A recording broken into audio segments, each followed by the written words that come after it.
never run out. Now feeding Tucker feels like something I don't even have to think about anymore. I hadn't noticed, so... It doesn't worry you, does it? No. Of course it doesn't. They say pedophile in America. Maybe you should move to America. It's not moving to America! Raiders of the Lost Ark. A circle of friends. It's so obvious. No speaking. I can stand here for 10 minutes. Where's Richmond and Jessica? Pirates of the Caribbean. How was that Pirates of the Caribbean? I don't know, but it was a great movie, wasn't it? Johnny Depp, what a revelation. It's Crash. It's very obviously Crash. Here's a car crashing into another car. There's people screaming everywhere and blood. Oh, Paul. Let's play Spin the Bottle. Oh, for God's sake. Oh, what? Nothing. Oh, I'm embarrassing him. You're making a fool of yourself. He's a delicate flower. You are drunk. Well, if you paid a little more attention to me. Oh, tell me, Margaret. Tell us all. How could we possibly pay any more attention to you? Oh, you've changed. You're not the same man I liked when I came into the party. We've all changed, Margaret. We all have.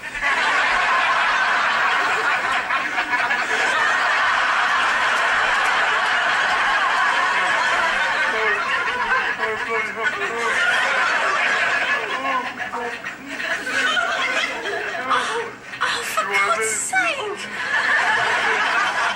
Right, Jen. Roy's gonna walk me home. Oh, not me. Just in case any kind of an elephant man mob situation kicks off. Sorry about Margaret. It won't happen again. Oh, silly do. Come on, let's get you home.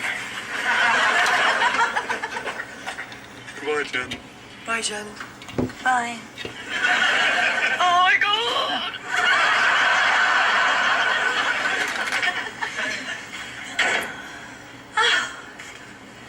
Nightmare. An absolute nightmare. What do you mean? Well, I always have this theory that if you let your work life mix with your personal life, then somehow something will go wrong.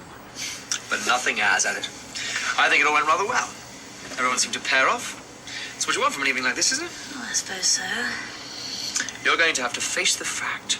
You run a very successful dinner party, Jen Barber. You didn't do too badly yourself, paedophile.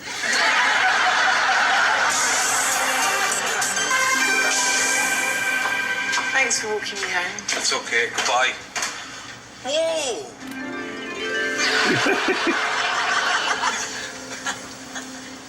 You live here? Yeah. That's a big telly. Oh, and all the consoles. You've got all of the consoles. Why do you have all the consoles? Yeah, well, I'd hate if a game came out on one console and I couldn't play it. So it's better to get them all, don't you think? I do think. Wow. And a man doesn't live here. No, just me.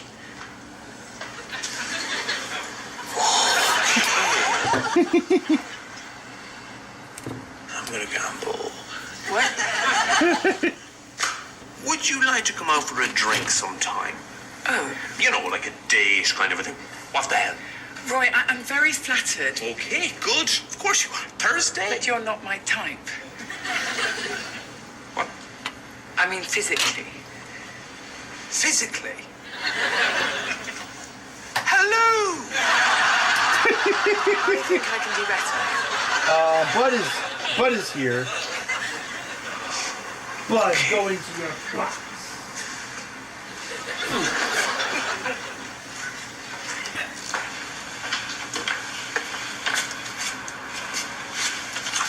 Can I have a land at this? No.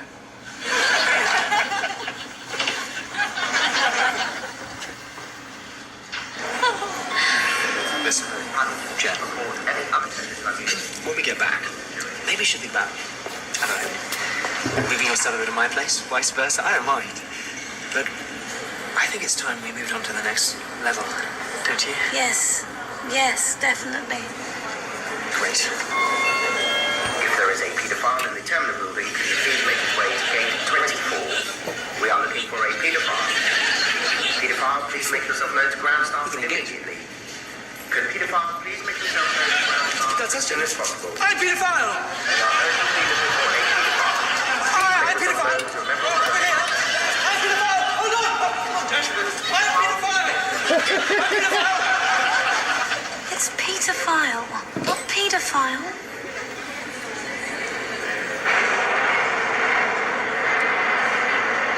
Taxi!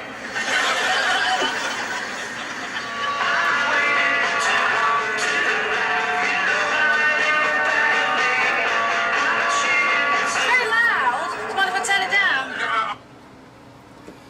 Oh. Hey, Steven, how's it going? Got 2 righties to build tonight. A couple weeks ago, I built a righty for a guy, but then I realized he'd ordered a lefty. But then he gets it and he emails me. He's like, "Oh, I accidentally ordered the wrong one." He's like, "I needed a righty," and I'm like, "Oh man, I built you the right one wrong." So he sent it back, so now I gotta build him a righty. And then the other one's just a regular new order. What color of these do I have? Red, it looks like. Red Dead.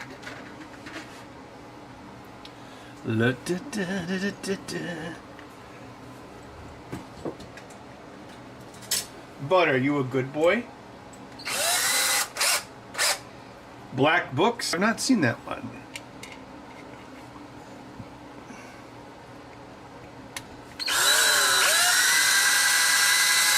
Now, Bud's auto feeder is now operational. I am working on a video about its construction. Hopefully have that done probably by next weekend, so everyone can see the amazing stories.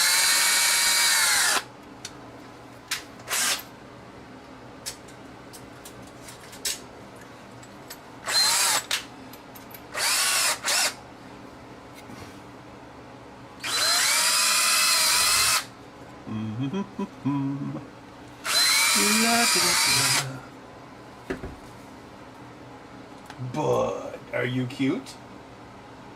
Cute cat.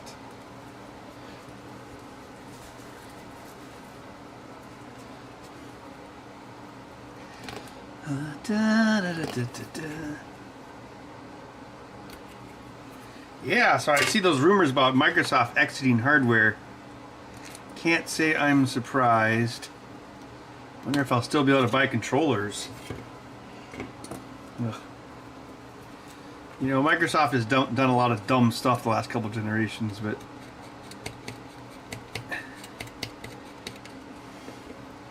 a Sony Nintendo duopoly will suck.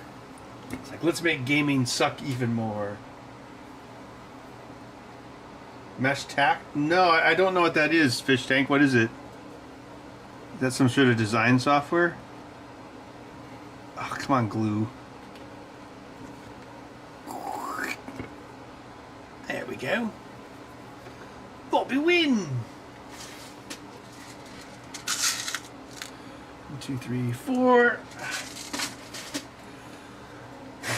I was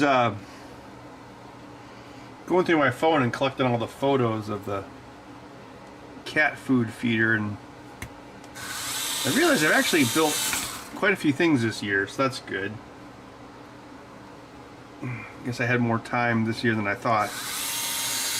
I made my super peepers, this giant cat litter box, then my film scanner, which I still haven't made a video about, and my cat food feeder, and I guess I maybe have time to make one more thing this year.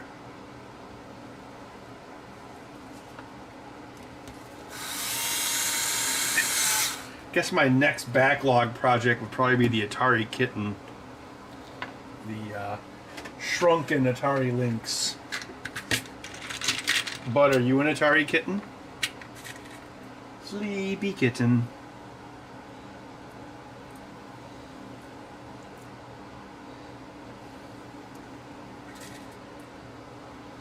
Oh, Gavin. What do we got here?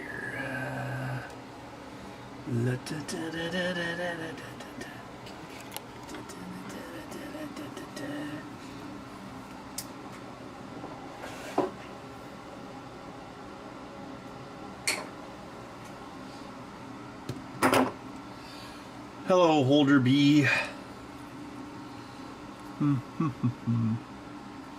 Yeah, so soon there'll be an actual new video that people can watch. Yay! 3, 4, 5.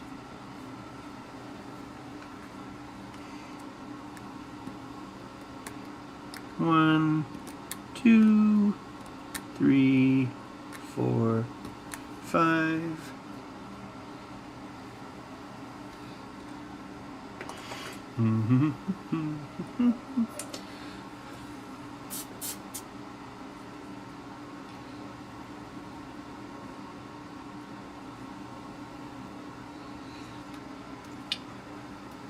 Yeah, so I was able to.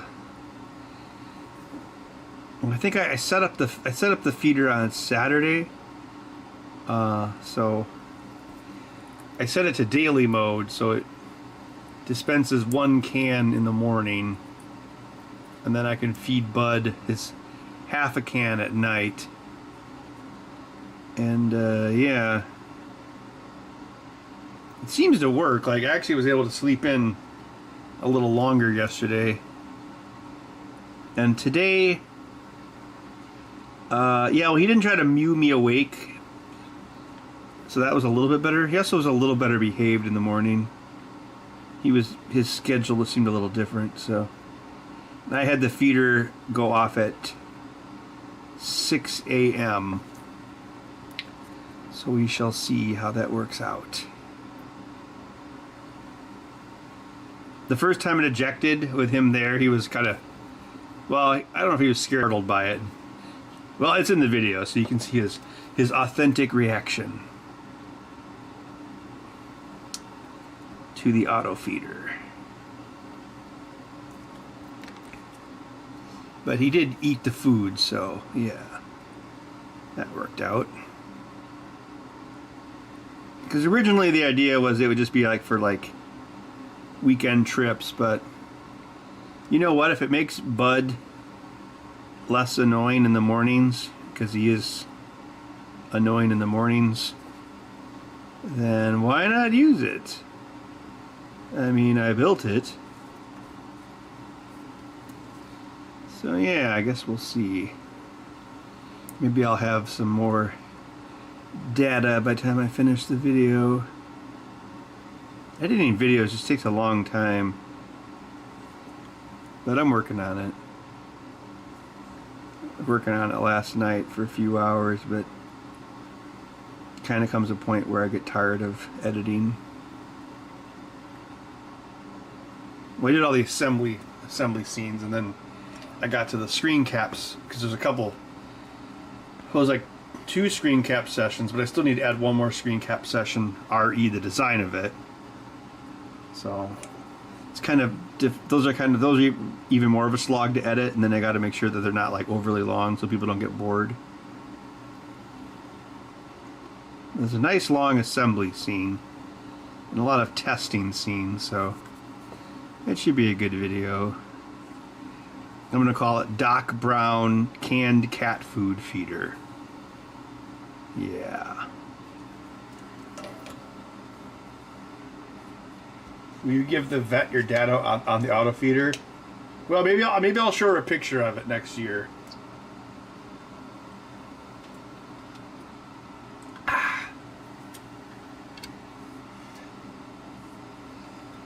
There's this doctor guy I know who has invested in stuff before, so I was like, Matthew, when I get this done, I'm going to totally show it to you. So I don't know, maybe we could try to do something with it.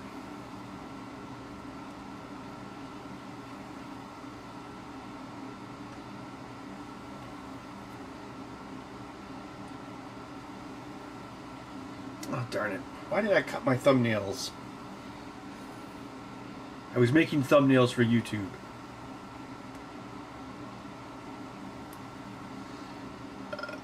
Ugh. Burp.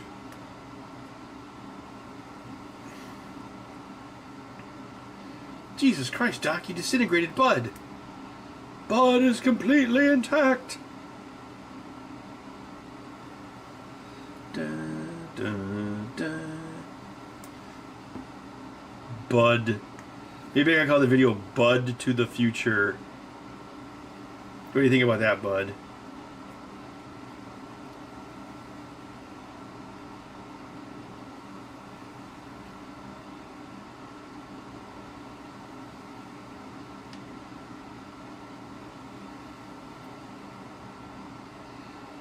Yeah, I should have, yeah.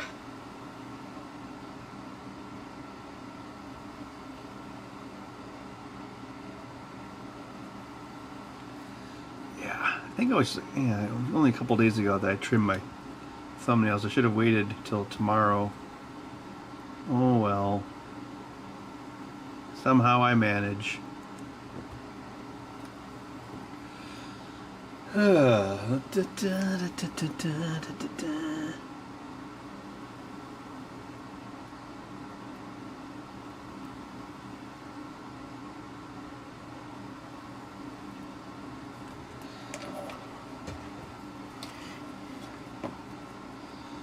correct question is, where in the hell is he? Bud has become the world's first time traveler!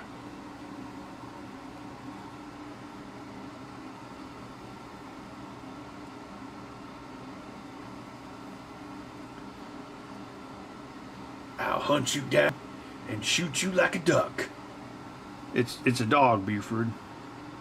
Hunt him down and shoot him like a dog.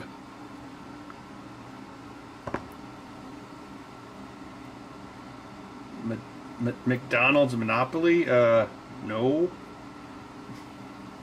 They still do that?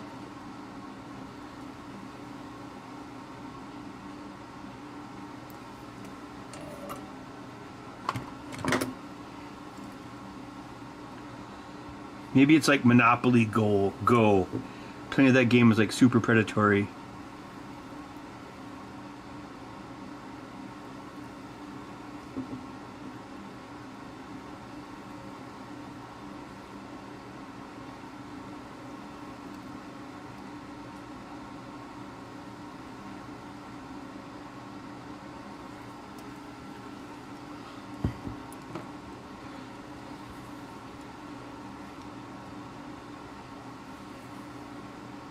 I still think Doc was trying to commit suicide with the car.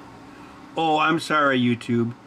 Doc was trying to unalive Minecraft himself with the car.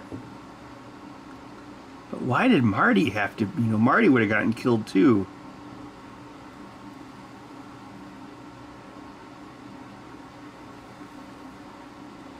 Well, then again, it's a DeLorean. How much damage could it have really done?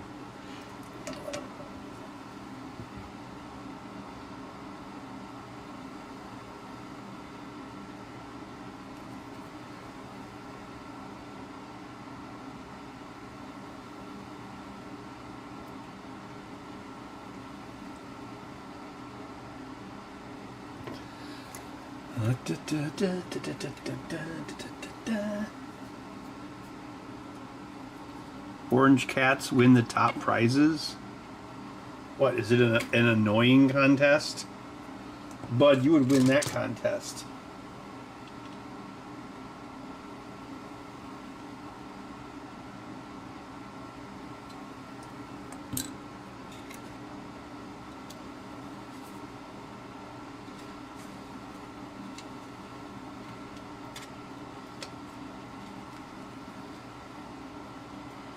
Yeah, there was a big scandal with that McDonald's Monopoly. Like one year, like one guy knew all the answers or something, or like cheated the system so he would win. That was a while ago, though.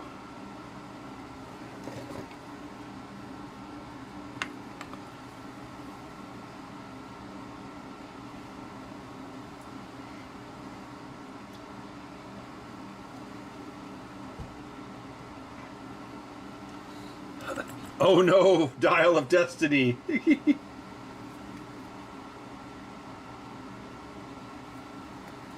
You didn't have to watch it. You could have done something else.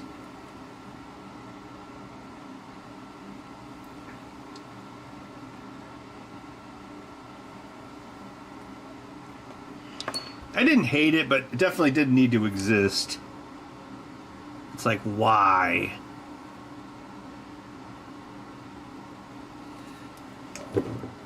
To quote Red Letter Media, everyone wants to be 35-year-old Harrison Ford, but nobody wants to be an old man. There's no fantasy. George Lucas did.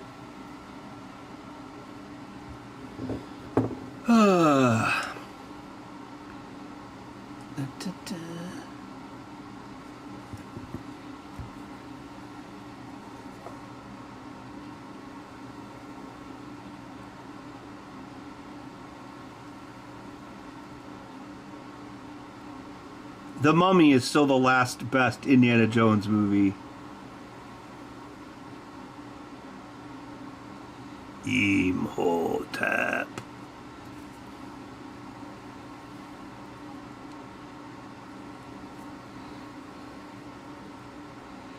Imhotep's priests took Anaxa the Moon's booty to the temple of Uman-Ra.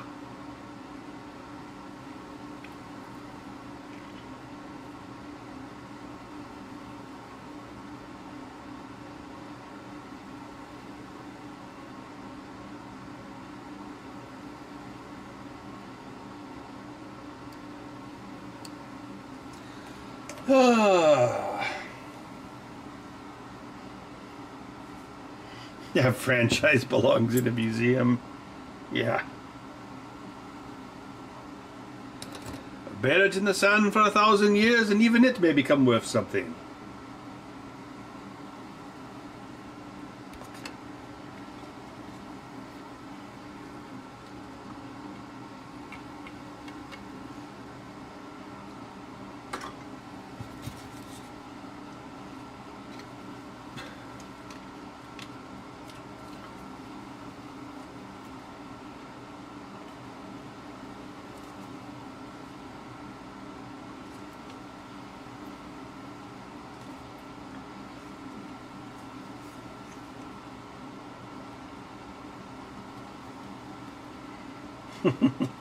Well, hired goon, it'll help you talk to the mummy, though. You can even make a song about it. How do you talk to a mummy? Maybe you should make a song about it. Oh, come on, get in place. What's wrong with you? Ugh.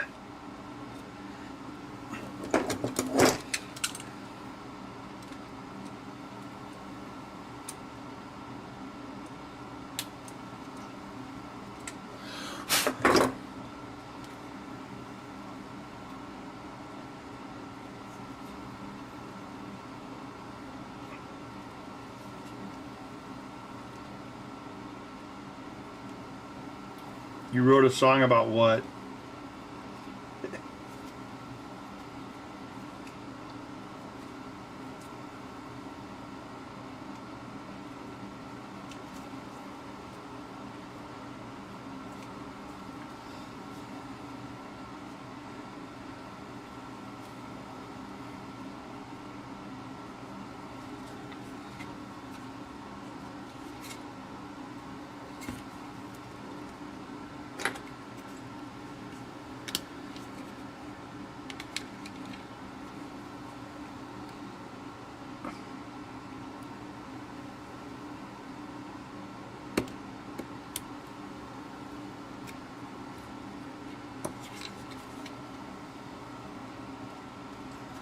Ugh, get in there.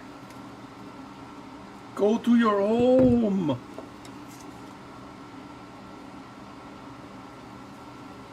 Oh, well, you're welcome, Miss Hired Goon.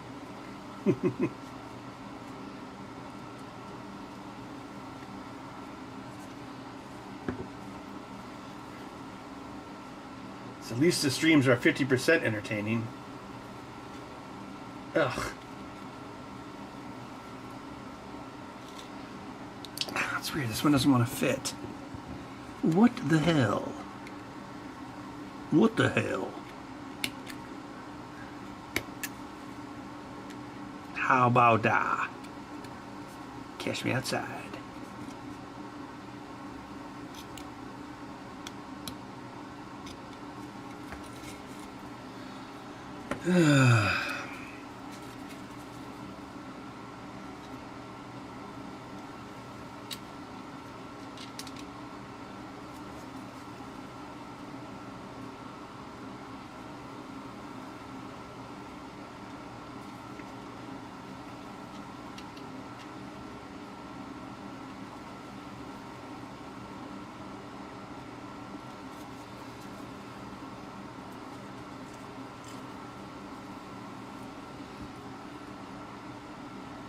Do you talk to a mommy?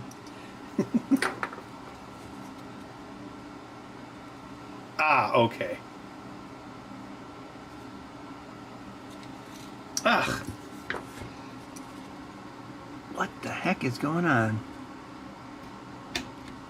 Go to your home.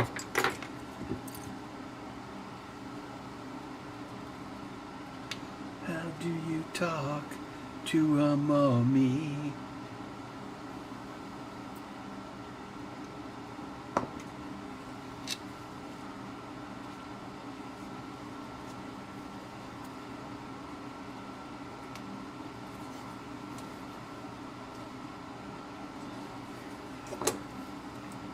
Oh yeah, In Living Color was great. I think Jennifer Lopez was on that show too.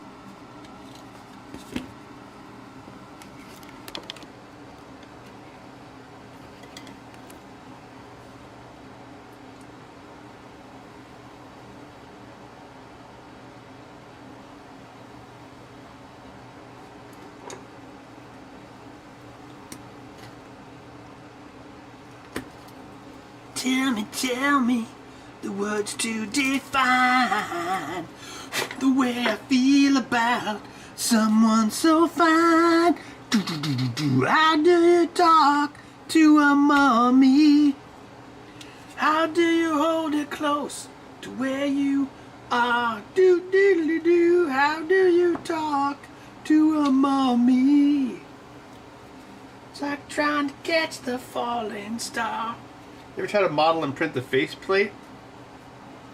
No, because I think that would be too many 3D printed parts, and you wouldn't have the same quality as the controller itself.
Tell me the words to define The way I feel about a mummy so fine.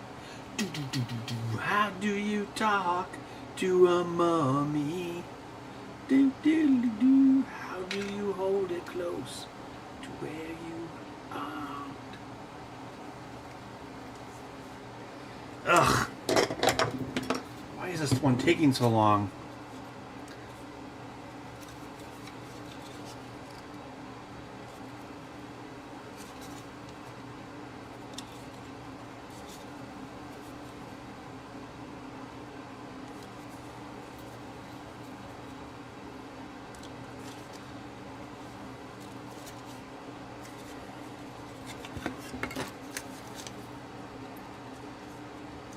This one fit. What's the difference? Probably the 3D print. Or does it make that big of a difference? What's going on?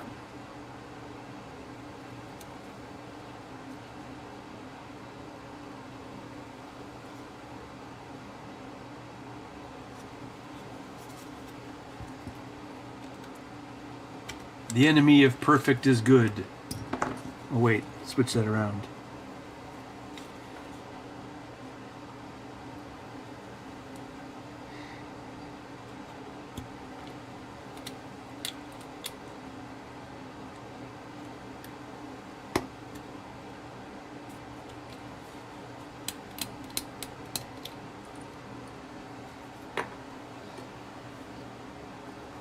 The way I feel about a mom is so fine.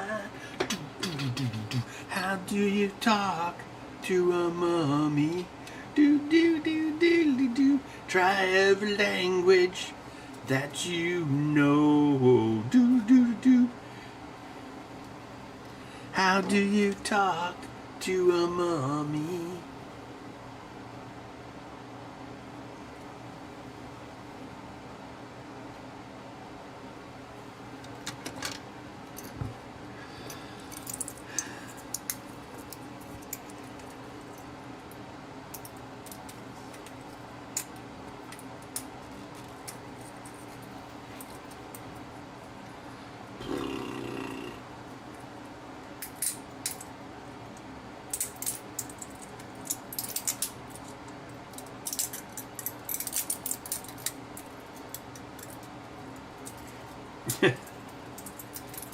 No, I do not have nightmares about that.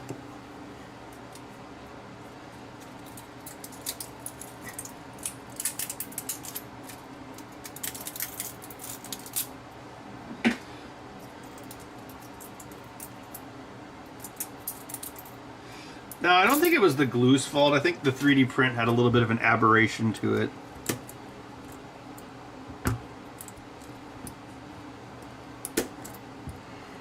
And which made it hard to talk to a mummy.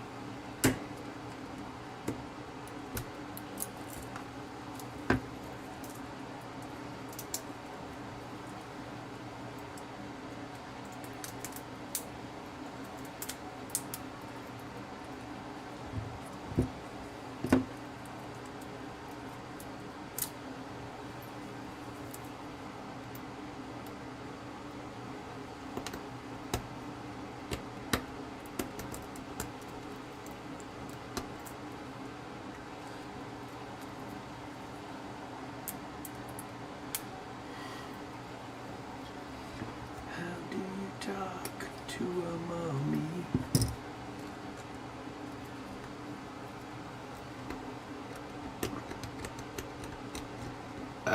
Ugh. Da-da-da.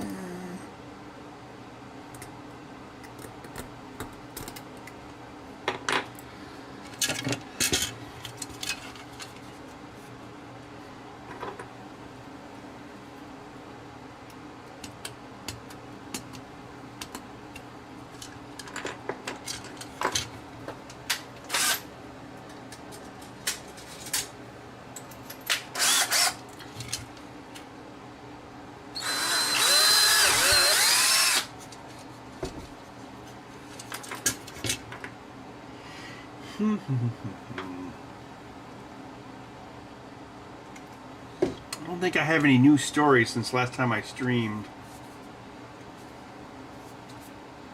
I don't know, it was a couple weeks ago? I can't recall. I finally finished the video mode for Evil Dead. That code released last week, I think. Turned out pretty well. Although we did find a bug in it today, but I guess that'll be fixed in the next update. Well, I think they call this a beta update, so I guess we could have a hot fix.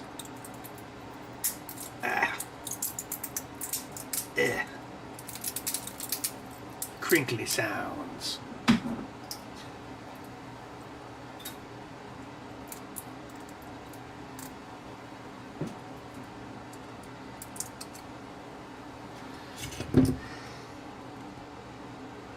I hope these controllers aren't cursed tonight.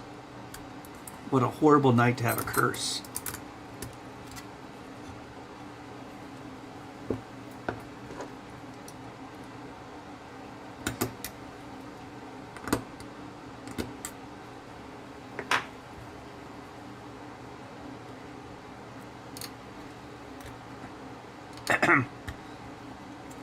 VCS was fun. Was that since the last video stream? Although, in hindsight, I kind of wish I would have gotten a table. Because I ended up just spending most of the time talking to people anyway, so... If I'm going to do that, might as well just have a table to sit at, so... I'll probably get a table again next year.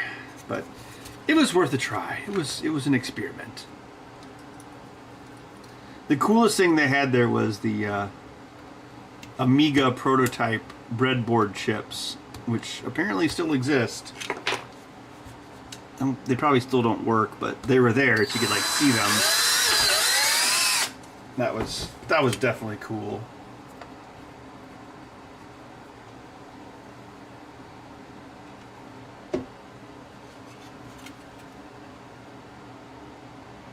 I don't know, guys. Some people still call them boomers. Still call them paddles. So, you know, we still got a ways to go. I need the paddle for the Nintendo urine console. You mean the Wii? Yeah, the urine console. I want the Mario paddle.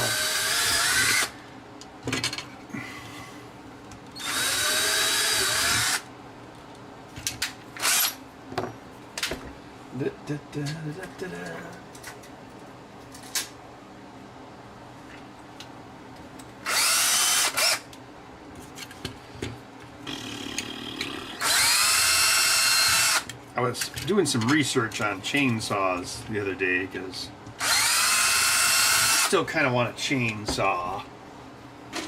Maybe that could be my birthday present to myself. A chainsaw.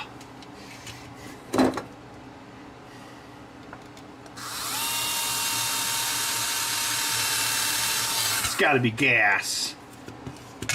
I am done. I am done with electric things until they force me to buy them. Nintendo Kiss.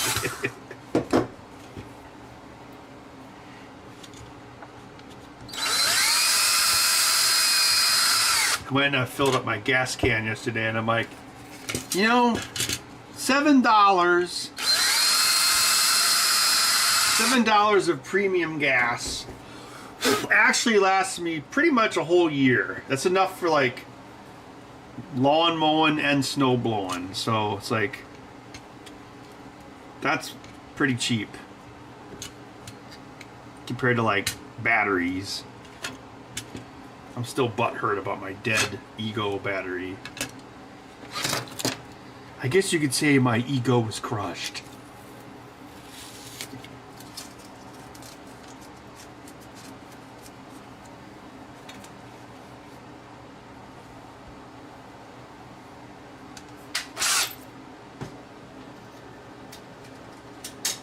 Well, I guess you wouldn't want to be my neighbor then, Arrow, because I've regressed. I'm like only buying gas things now. Like I got a gas power washer.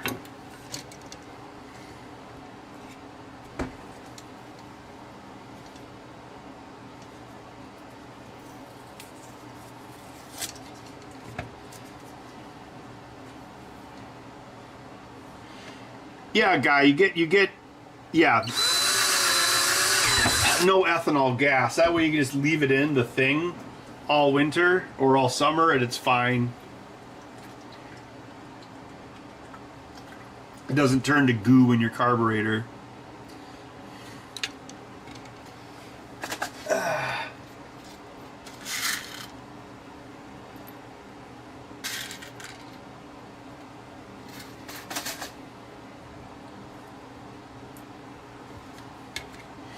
Yeah, I don't even put stabilizer in it. I just use premium gasoline. It's not like it's that much more expensive.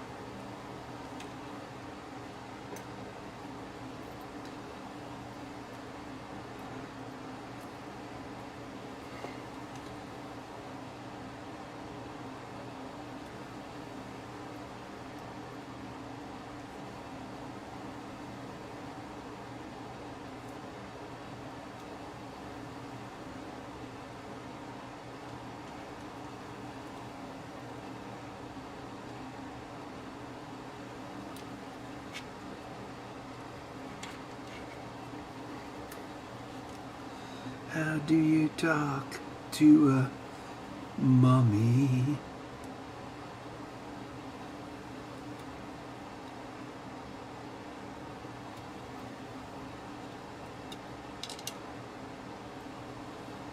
Imhotep's priests.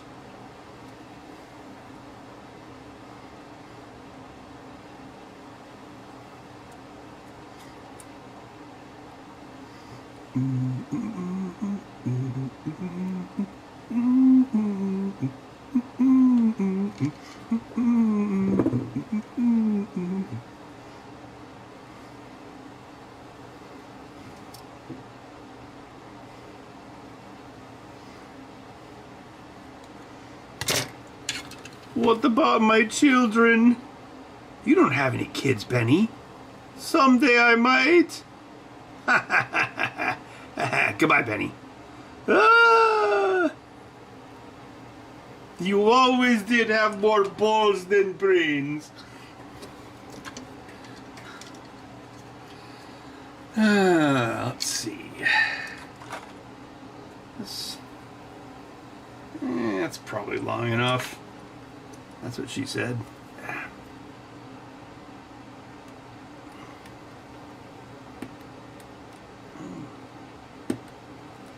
Oh, this blade got really dull.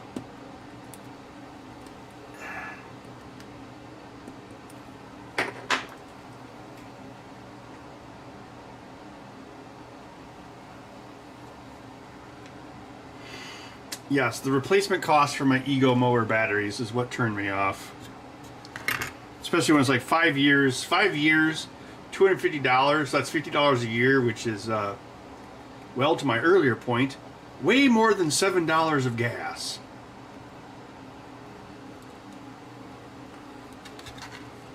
Sometimes you just can't beat the power of blowing things up.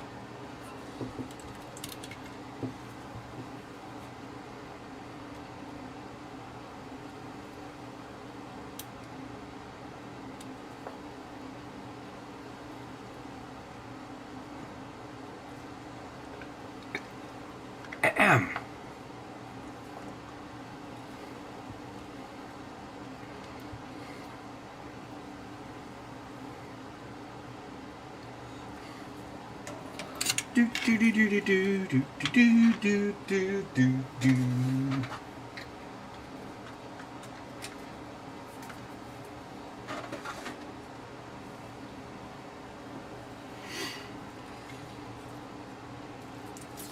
Are you sure about that, Arrow? Yeah, it's called recreational gasoline, and it's the most expensive. Although it's not that much more expensive.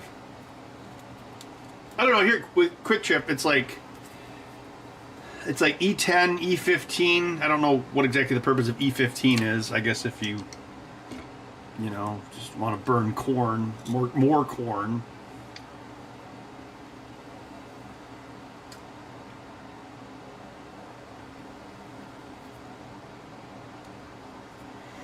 Yeah, at least the Quick Trip I go to, all the pumps, pretty much every pump has Actually, every pump has, yeah, there's like E10, E15, diesel, and recreational gasoline.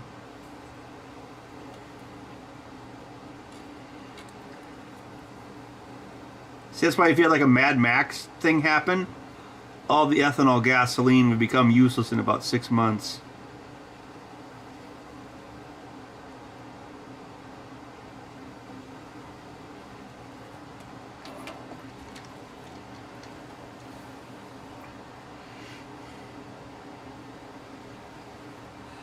Yes, Quick Trip with a K.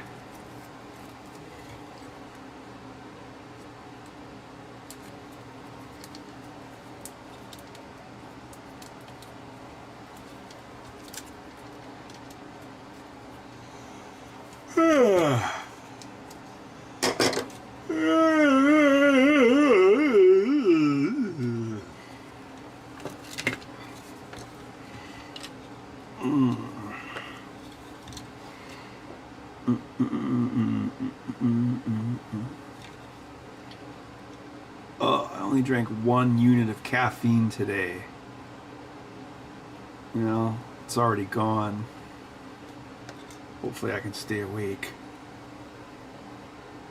I don't have any high life tonight. I'm actually trying to cut back on beer because of carbs. But maybe I can make a highball or something if I get to a certain point.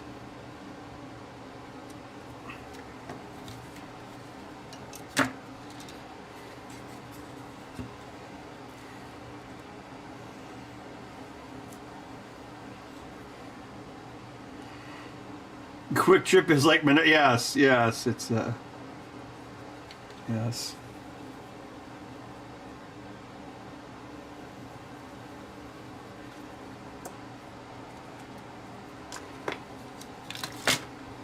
It's a good way to put it. Doesn't have ethanol free gas? Well, that sucks. Oh, Life Day? Sweet, I was hoping to get back in time for that. Alright, so these are 2 righties, so that means we need to remove the left. Activating the desoldering iron. Blah, blah, blah, blah. And Hall effect sensor thingamadoohickeys. And I wonder how many of these I ordered. I probably ordered quite a few. That would be my MO.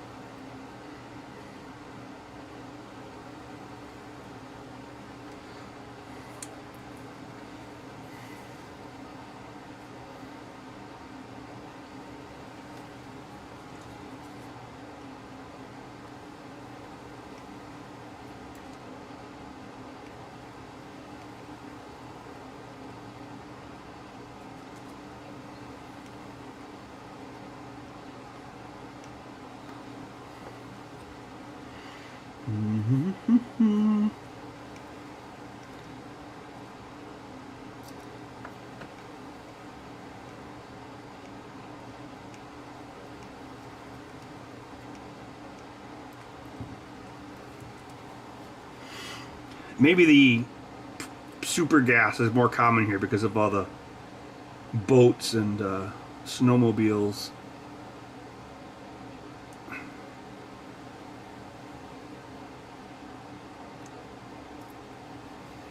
Oh yeah, if I got a chainsaw, I'd have to mix oil with the gas to be all fancy.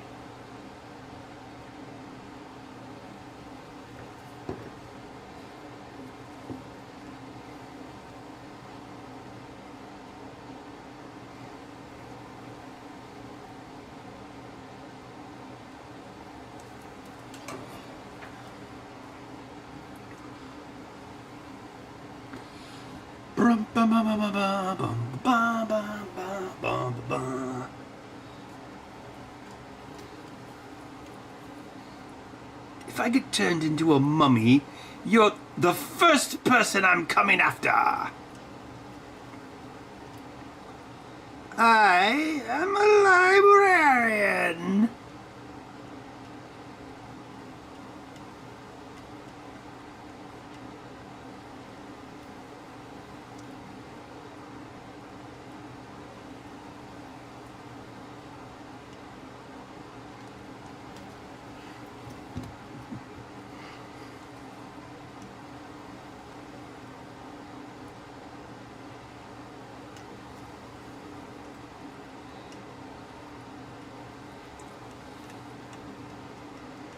I still say to my sister, I'm like, my dear baby sister. You know, I use the line from The Mummy. You know, I still remember The Mummy was the movie I watched after work on 9/11 because I needed, like, escapism. Still remember that. I drank like I got drunk and watched The Mummy.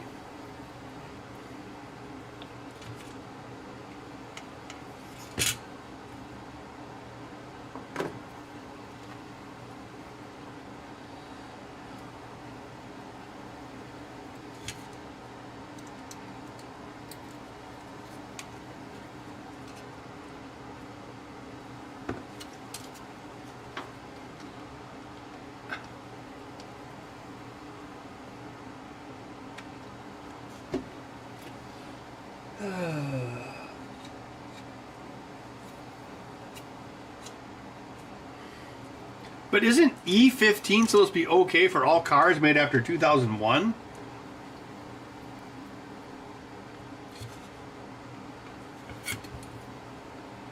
Oh, a buddy of mine managed to find a 87 Ranger. I'm so jealous. Although he said the engine might be messed up. Still, pretty rare find.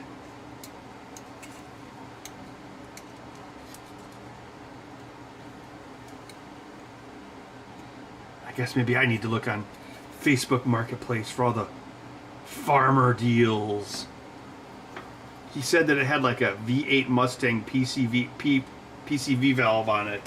And I was like, oh, what farmer did you buy it from? And he's like, well, it was a farmer. Ah, okay. Well, that would explain it.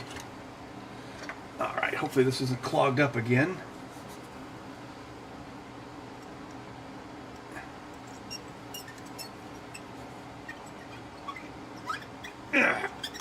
Keep your powder dry.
Put that in my bucket of pots.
How was my day?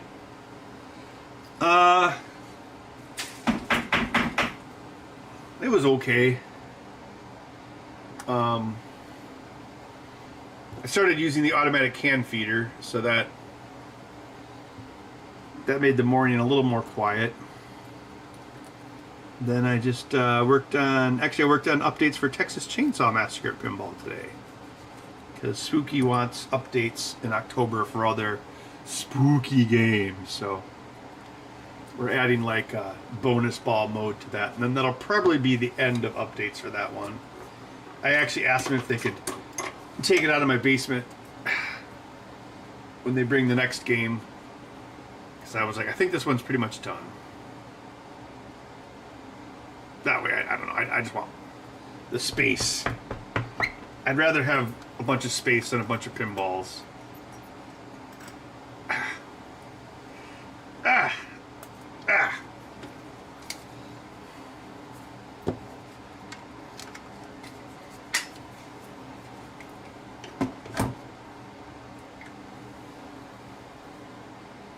It's not the years, it's the mileage. Yeah. You're not the car I knew 10 years ago.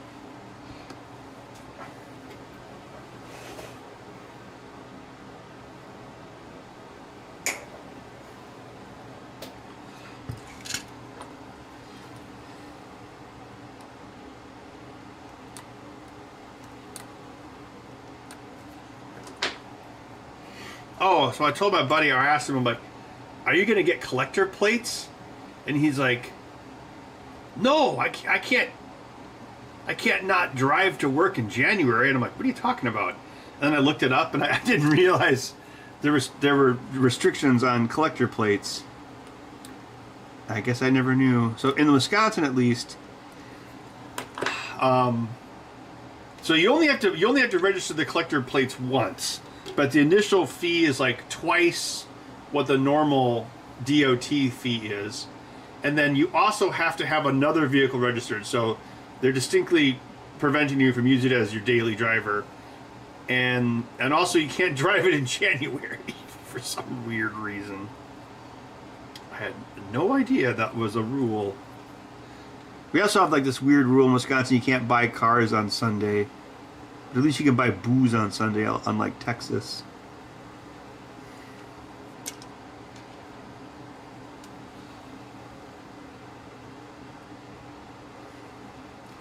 Oh man, it's Sunday. I really want to go buy a car, shop at Hobby Lobby, and then get some Chick-fil-A. Oh crap! My day is ruined! Egads, my roast is ruined!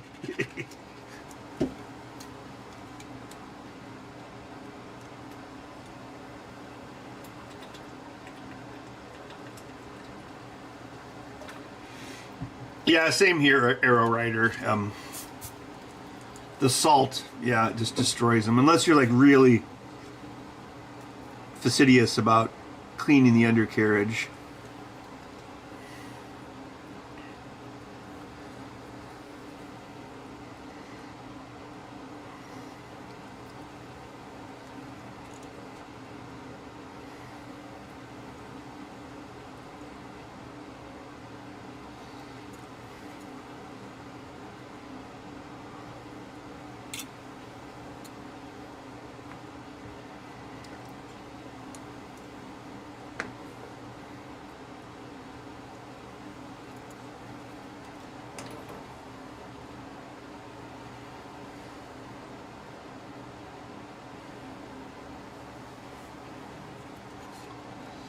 It sounds like it's not that restrictive, Hired Goon, but it was more restrictive than I would have guessed. So, you know, the more you know, I guess.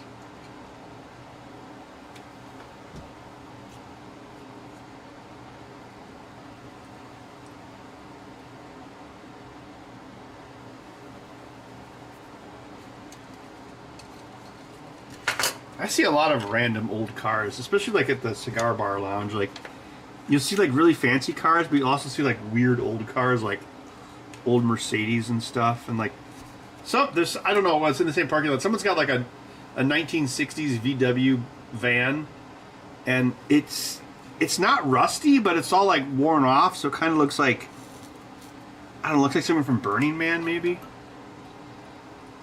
But of course I looked under it, and well, actually no, because it wasn't in perfect condition, because one of the wheel wells they had reinforced with old license plates, but the underside of it was pretty clean. But yeah, obviously, if you drove something that long in Wisconsin, it would just turn into a big rust pile from all the salt.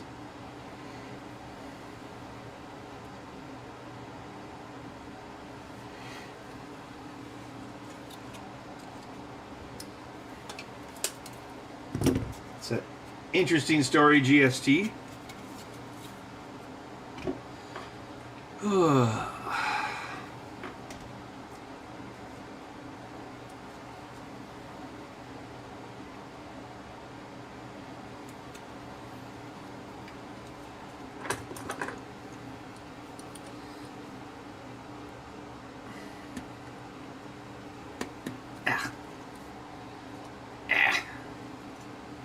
This one's coming loose.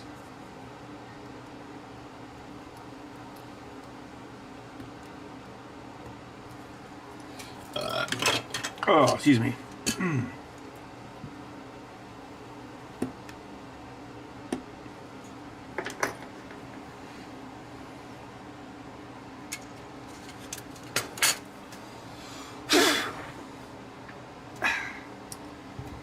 I'm sure everyone is glad to see the return of the...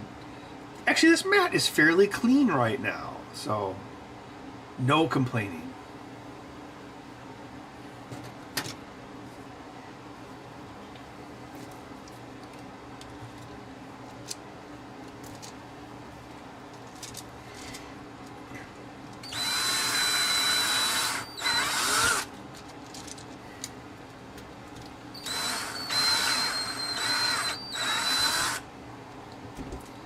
Eyeballing it.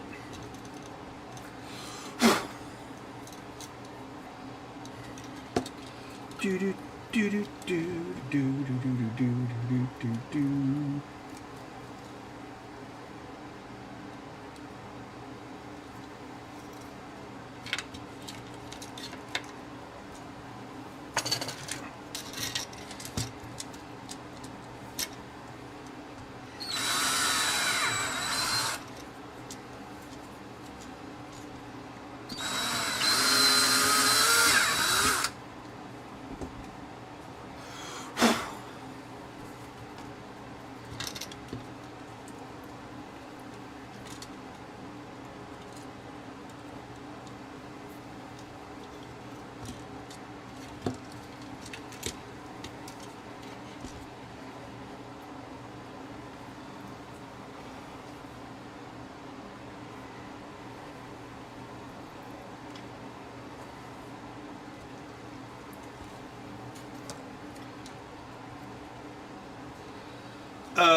Ready. Okay, right. Ugh.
Are you having a fun time sleeping while I make all the money in this household, bud? You're lazy!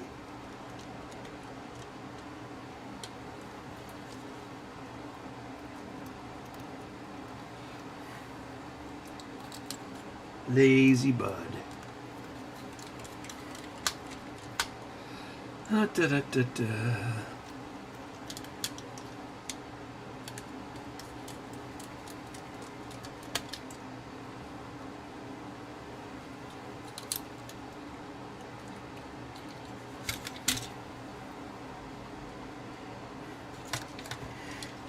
Yeah, guy, that's common in a lot of places. Like, you can't buy booze in grocery stores, or like the liquor department will be connected to the side of the grocery store. Like Woodman's does that for some reason here in Wisconsin. It's kind of annoying. Well, actually, if you're just after booze, it's actually kind of cool because they have the cheapest booze prices, and you don't have to go grocery shopping. You don't have to go into the grocery store to get it. But I don't usually go there because it's, well, it's not that far from here. I'll go there if it's like a convention, like if there's like, you know, like a convention out of state that I'm driving to. Then I'll go to Woodman's and stock up on a bunch of cheap booze. But normally I don't go there.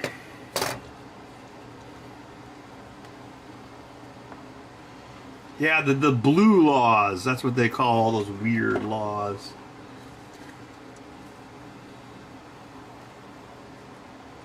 Bud, are you having a dream?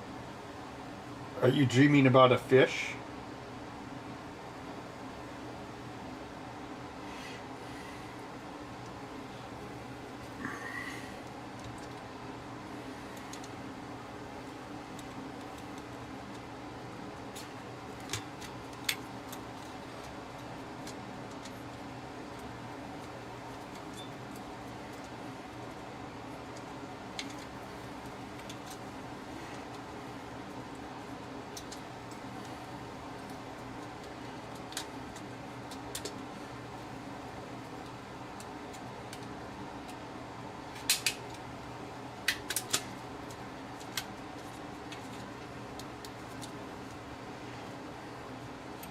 Wow, a Denny's with a bar? That sounds sweet.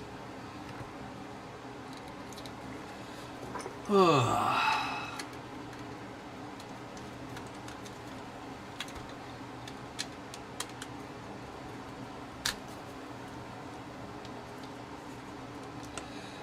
I still got one computer left to put Windows 11 on. The work from home pinball PC. I think I'll wait till this next weekend. I don't know. I was gonna do it yesterday, but I don't know. I was like, I had to retire the laptop on my shop bot, which I realized had an expanded battery. I picked it up and I closed the lid and it wouldn't close. And I'm like, what the hell? And then it was like bloated. And I'm like, oh, wow, that's not good. So I put all the control software on my Microsoft Surface Book, which also can't get Windows 11, but it's way faster than the Asus I had out there. And then I was like, oh, I should update my I should update the firmware on my shop box. I don't think I ever did that before, so I did that too. So it's good to go.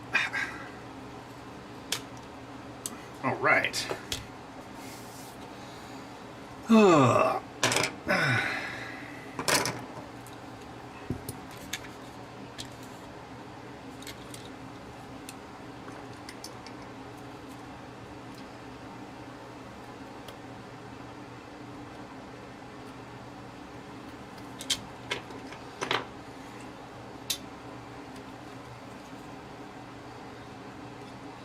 Well, yeah, Onshape is browser based.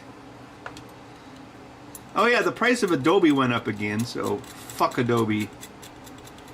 But unfortunately, I'm stuck with them. I'm a slave for Adobe. Once I stop doing this pinball stuff, then I can maybe finally get off that train. I mean, I write it off as a business expense, but it's still like, oh, you know, it's so stupid. It's because I had to look it up because I was looking at my credit card bill because it's like, oh, it's October, so it's like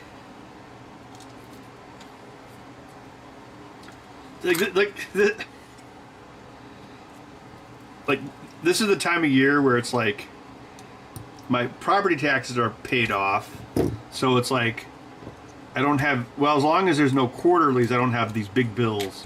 Because the first half of the year, it's like property taxes, quarterlies, property taxes, quarterlies.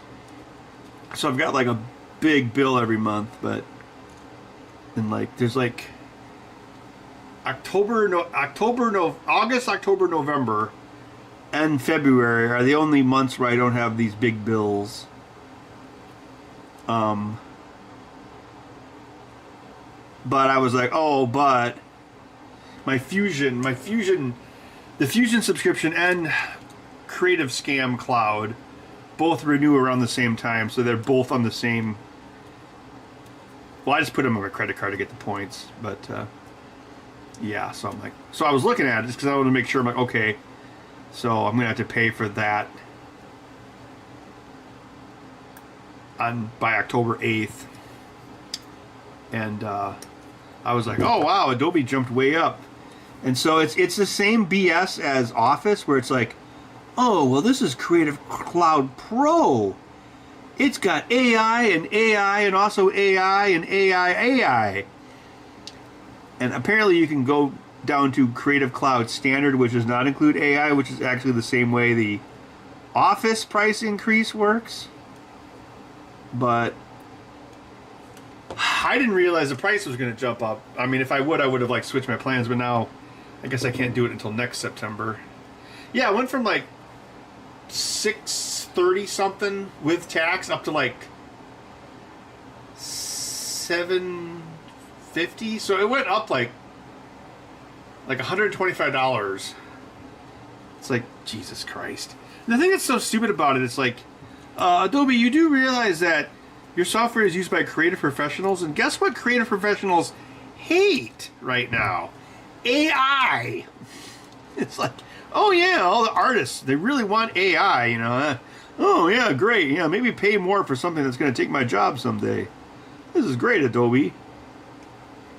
I would love to see Adobe get kicked in the junk. People complain about like Microsoft or Activision or insert company here. Like Adobe is the one I would like to see them get kicked in the junk.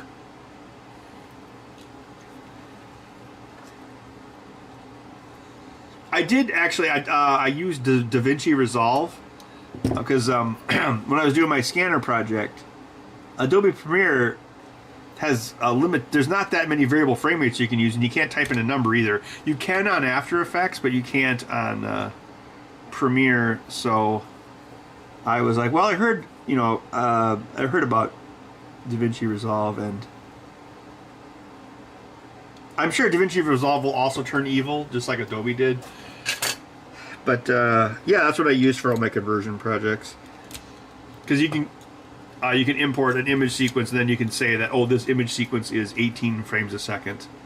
Although, strangely enough, it did not allow you to use bitmaps as image sequences, which was weird. Resolve.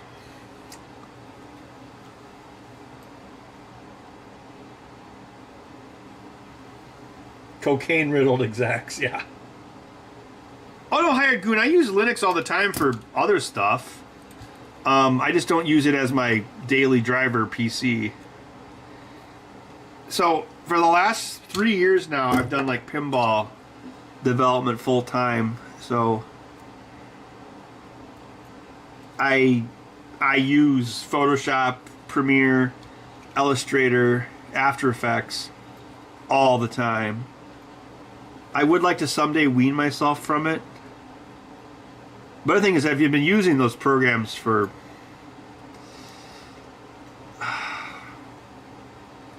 a very long time, like decades. So there's kind of a sunk muscle memory cost fallacy going on with them.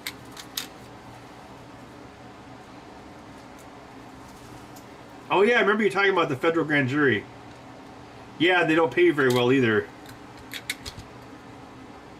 That sucks. Bumper on the left.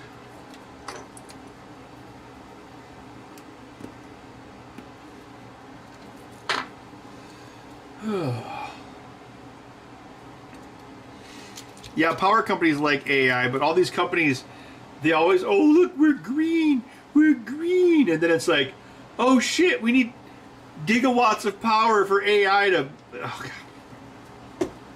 I've talked about this before, but I think our economy is like really way worse than people want to admit. Or like, and then Wall Street is just propped up by a few stocks, mainly Nvidia. So the thing is, they're going to try to keep the AI bubble going. I mean, I'm not against AI. I use Copilot AI all the time because it is really handy for like searching for bugs and stuff, right? But at the same time, I think AI is like a huge, gigantic bubble, and it will burst, and then that's when I think when that bursts and like when all the Wall Street takes a fall, that's when they'll probably admit we're in a recession, even though at that point it'll be a depression.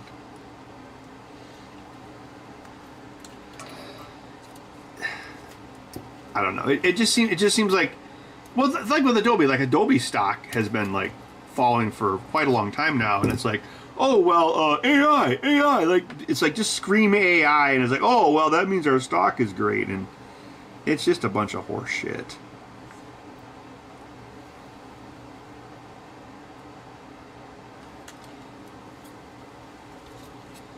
It's like, oh, we're basing our entire economy on something that's going to remove jobs. It's like some sort of like Twilight Zone episode about late stage capitalism.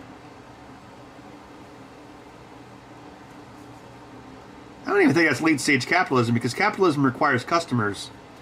It's like if you put all your customers out of work with AI, then who are you going to sell to? The robots? Oh, there's a science fiction novel for you. The Menards will never use AI. Oh yeah, Menards can't even get a fast card reader, so yeah, I don't think we have to worry about AI.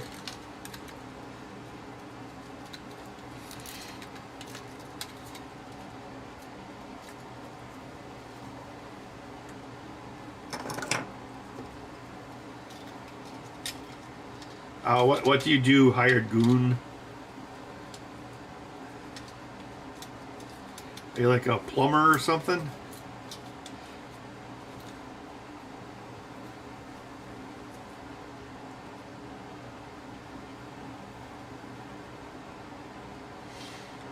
Actually, there was a Twilight Zone episode about that. I can't remember the name of it, but it was the one where the guy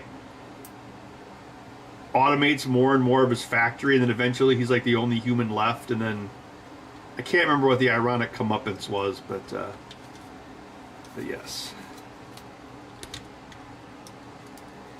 It's the scary door. But why should anyone listen to you? You're Hitler!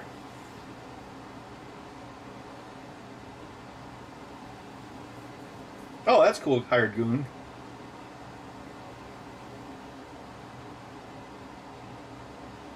Oh yeah, the housing bubble. Actually, I mean, the prices are still too high. And the thing is, mortgage rates are never going to fall below treasury bonds, and the treasury bonds aren't going to fall much because of all our debt. However, like, I was actually doing some Zillow snooping the other day. I don't know how it came up. I was talking to somebody, and I was like, a buddy of mine bought a house in Portage for not that much, and she's like, no way. And so we started Zillow snooping it. This was at the bar, of course. We were Zillow snooping it, and in fact, there were a lot of like pretty reasonably priced houses in Portage. But I noticed, I was noticing a couple months ago when I was looking for land. There's a lot of stuff on Zillow with price reductions. Actually, there's a house a block away from me that's for sale right now. Of course, I Zillow snooped it too. And I was like, this house has almost the identical layout as my house. The only difference is one of the bathrooms and one of the bedrooms is mirrored. And it looked much nicer than my house on the inside, but it was actually less money than like my appraised value. So it's like, yeah, what's going on?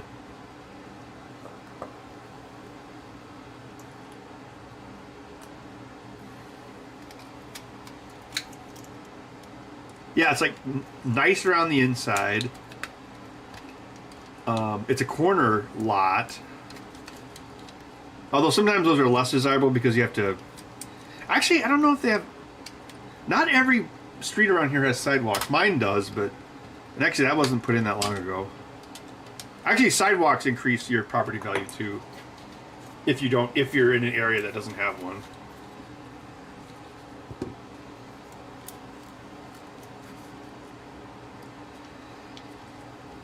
There's just no Menards junk anymore. I mean, I casually look at the as seen on TV section, but it's the super Chinese crap section is gone. That used to be like right at the entrance, right at the edge of the lighting section, but now it's just got more lights where that used to be. Like the $30 kid tablets and the $9 smartwatches and the $8 Bluetooth headphones, which I still use, by the way, when I mow the lawn. It's perfectly fine for like podcasts or something.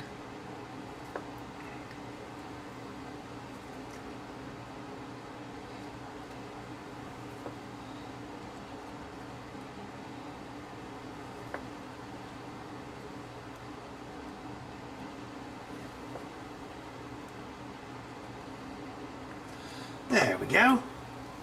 She be right as rain. Oh, ah,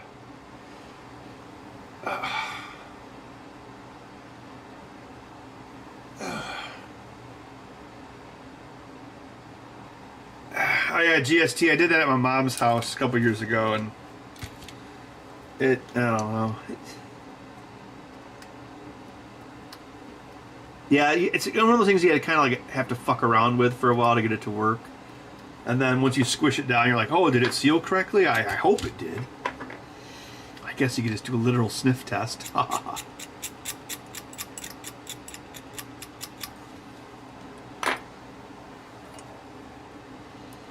$10 hearing aid? Wow. Menards must just go to like China.com and like, wow, can we get 10 pallets of crap, please?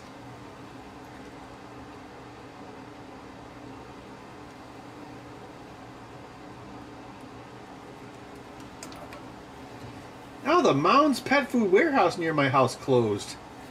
Apparently it technically moved, but it moved to where my other store that I miss, Bed Bath & Beyond. That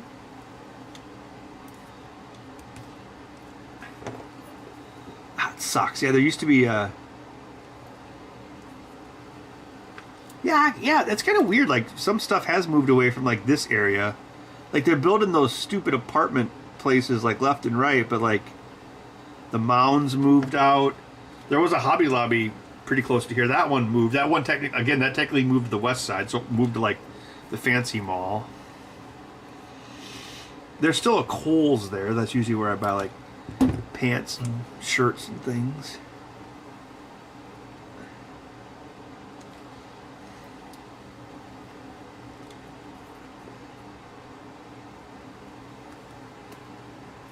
You know, Hobby Lobby is where you get the funky foam, and you buy some X-Acto knife blades or foam core.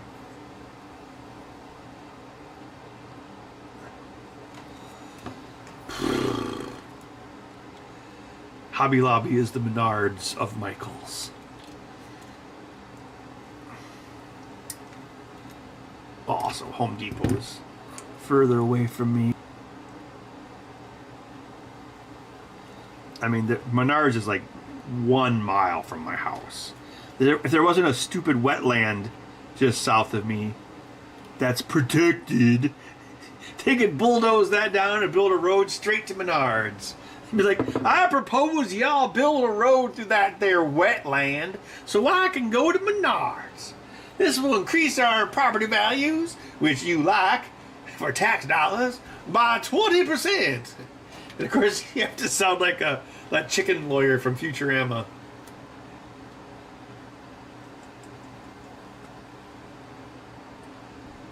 The Buc-ee's. Buc-ee's tried to open in DeForest, which is north of Madison. And it would have been the perfect location because it's on the way to Wisconsin Dells for all the fibs. But the conspiracy theory is that Quick Trip stopped it.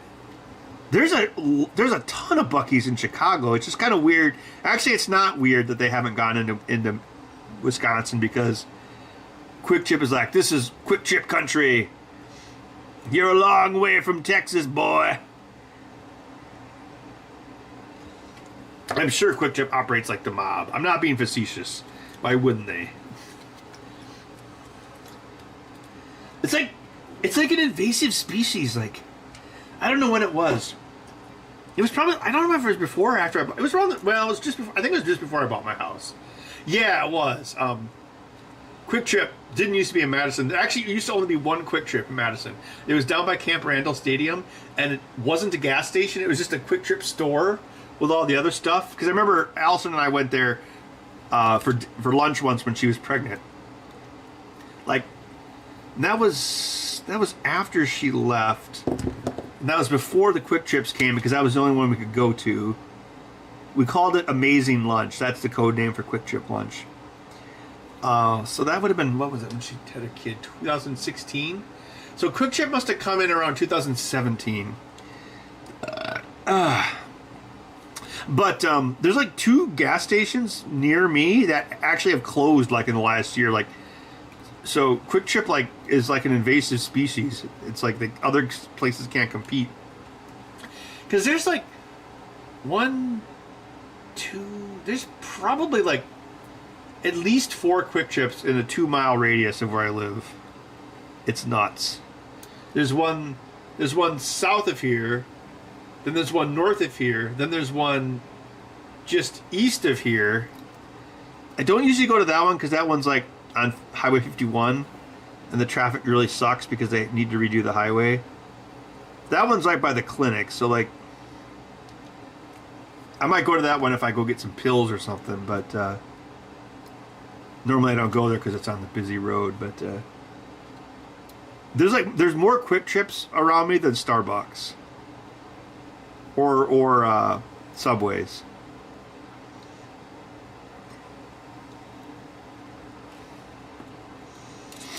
Yeah, because I think there's only like 2. Yeah, probably like in a radius around here is like 4 Quick Trips and 2 Subways and 2 Starbucks.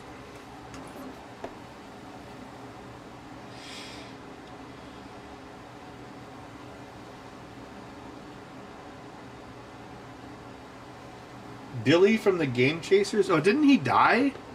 I don't think I ever met him. Sorry. I met the Game Grumps a million years ago. Very long time ago.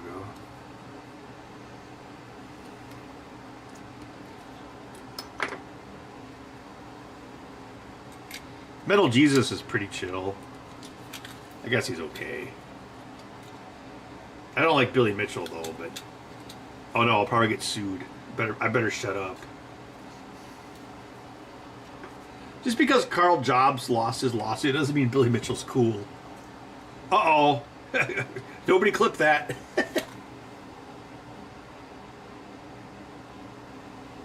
That skit where Ben's sleeping, giant Game Boy? Shoot, I think we built the giant Game Boy after Allison left.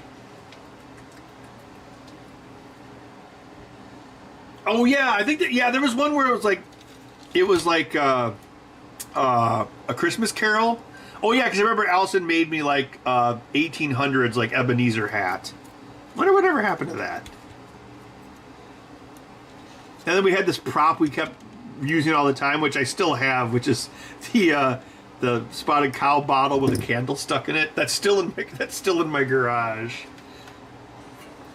I was like, I can't throw this away. This is a famous prop.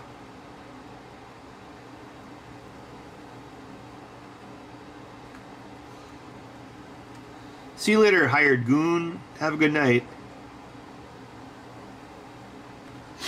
Ugh.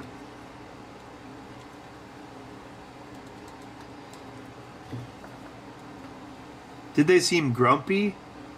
I remember them telling a lot of like raunchy, inappropriate jokes.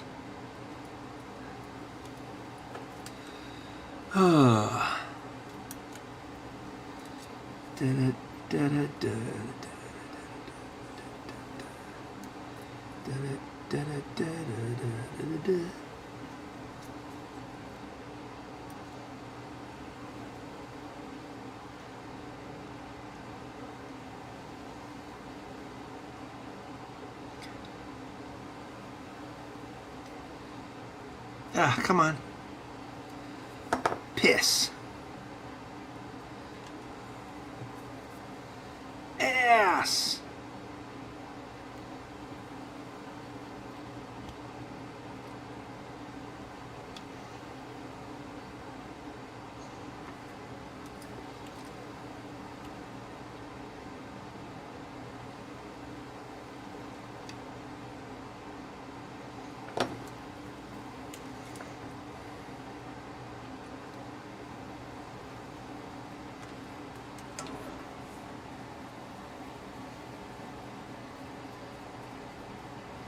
Is Kaneda still in the pinball podcasting?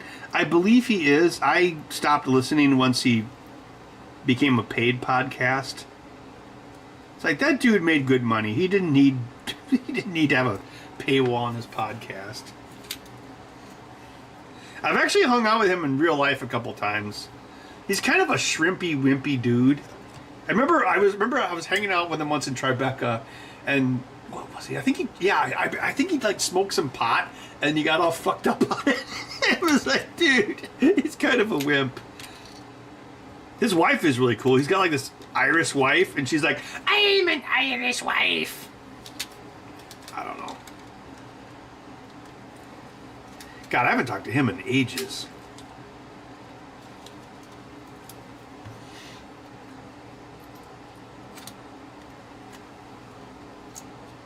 But I believe he still does the podcast, yes. Although sometimes he I don't know. He's an alright guy. I don't have anything against him.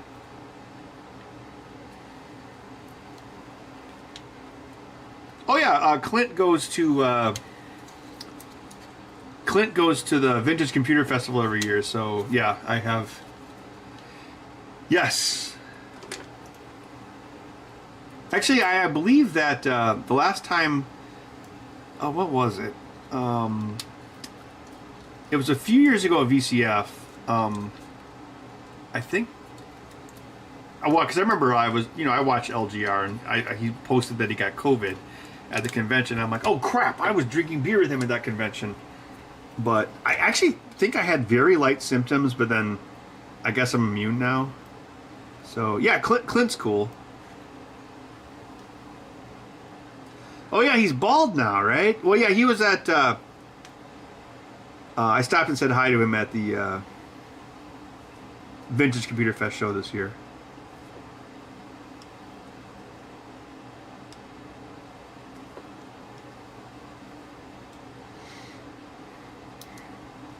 I was disappointed. Tanyo Kleiss didn't go this year. Maybe he goes to KnobCon.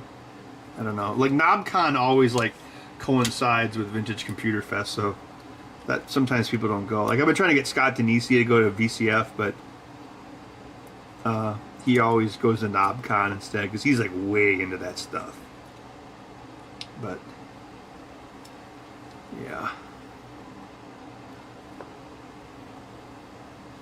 Apparently Clint's house is finally fixed. Actually, yeah, we were talking to him about that a little bit. And it's not just dealing with insurance companies when that stuff happens. When a whole area gets destroyed, there's just not enough people to fix stuff. Because there's just not enough labor. So I guess that was one part of the problem. Some of his foil stickers for the cause. Oh yeah, I know Jack Danger. Yeah, he's really cool. God, I've known Jack Danger for a long time. Jack Danger was friends with one of our producers on the show, Sandy Gordon. So yeah.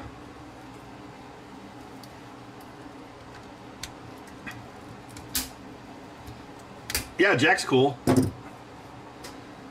I think, yeah, because Jack's background was actually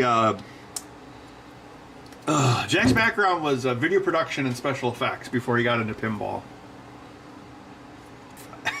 So, what did he say? What was one of the last things he were? What was that movie? Jupiter Rising, the one with Mila Kunis, where she is a space princess. Because then he's like, oh yes, if you ever see the scene with the bees, I did that. But now, Yeah, now he designs at Stern. So yeah, that's cool.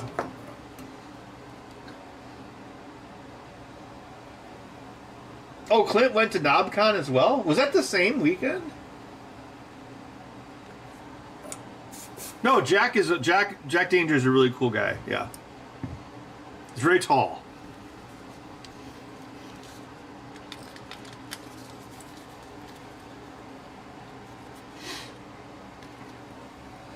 It's like most of those pinball people, like,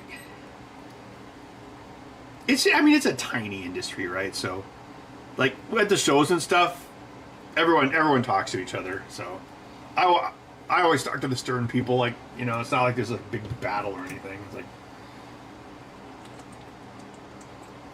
actually, I haven't talked to George Gomez in a while. I don't know if he doesn't go to shows anymore, but yeah, George Gomez is a pretty smart guy. All right, so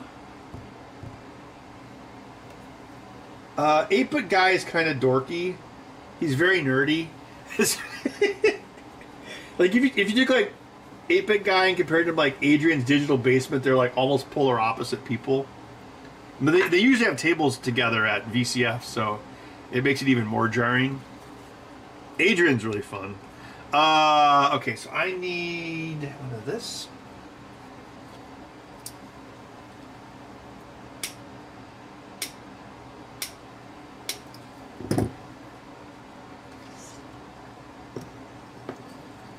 Does Wee Man ever go to conventions? Oh, Wee Man and I play Call of Duty now, but I don't think he goes to conventions though. But yeah, guess if anyone else wants to join in, Warzone. So usually play it like Wednesdays or Fridays. So yeah, I don't know if he goes to conventions though. I guess he could tell us. I don't know. I've kind of gotten tired of conventions. Well, I mean, I was already tired of conventions, but then I'm like, okay, I'm only going to go to conventions that I want to go to.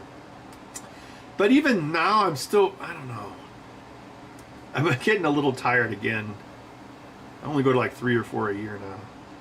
Well, actually, speaking of conventions, the Pinball Expo is in 2 weeks. Yes, it's next Saturday. So I will be there next Saturday. I found out there isn't a spooky booth though, so I think some of the spooky people are going to be there, but we're just going to kind of like walk around and stuff. So I'm just going for Saturday just to hang out. It's not too far of a drive for me, so it's actually the same convention center that VCF was in. So yippee!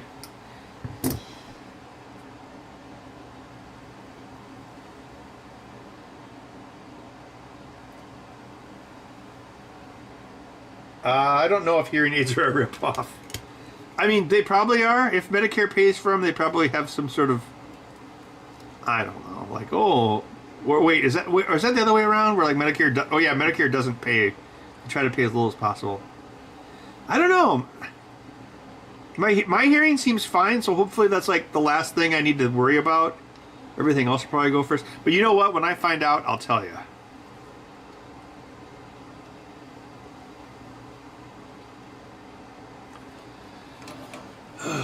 Yeah, what game did Jack Danger do last?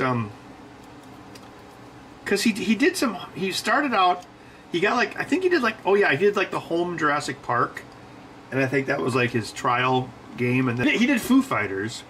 Yeah, he did Foo Fighters, and Tanya programmed that one. So yeah, well, Tanya was at MGC this year. Yeah.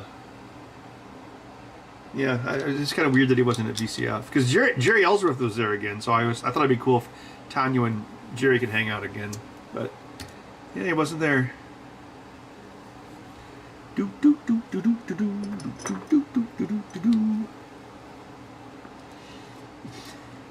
think the main thing I miss about the old MGC was carpeting. That was a nice thing about E3. The whole thing was covered with brand new carpet, and it smelled like it too. But that was nice carpeting.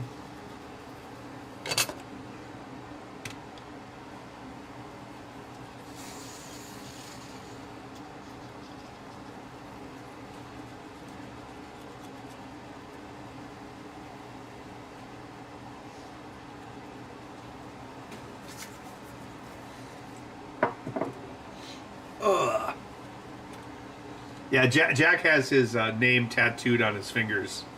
Like, Jack. No, Jack's super chill. Yeah.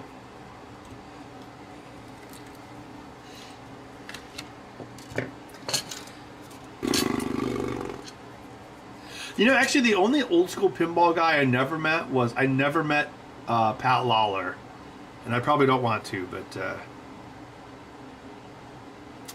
that's the only one. I've met all the other old guys.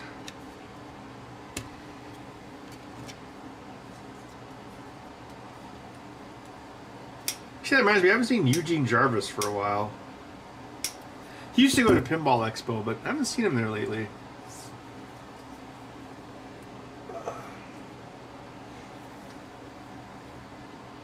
Pinball Expo was kind of like just about dead, but then they kind of like kicked out one of the old guys, like, out am I? And it seems like it's gotten better, so that's good. Because it was like the pinball show, but then everything else was like usurping it.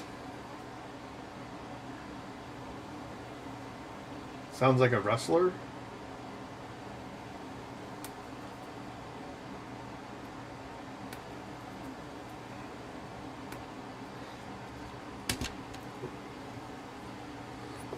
Oh, you know what?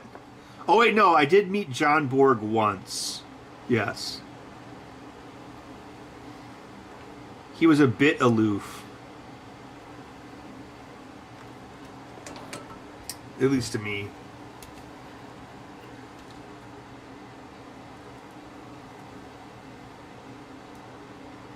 Steve Ritchie's always really nice to me. Because remember, not everyone likes me. But Steve Ritchie's always nice to me.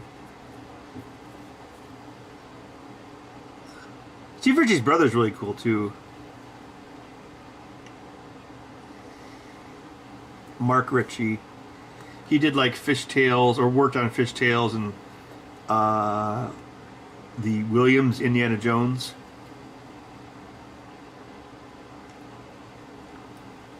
Yeah, Steve Ritchie's at JJP now, isn't he?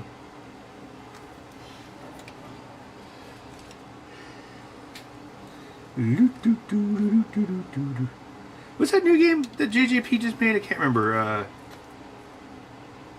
Oh yeah, Harry Potter, right? Yeah. That was Eric Moyner's game. I haven't seen Eric in a while. I see his brother goes to all the shows, Chris, but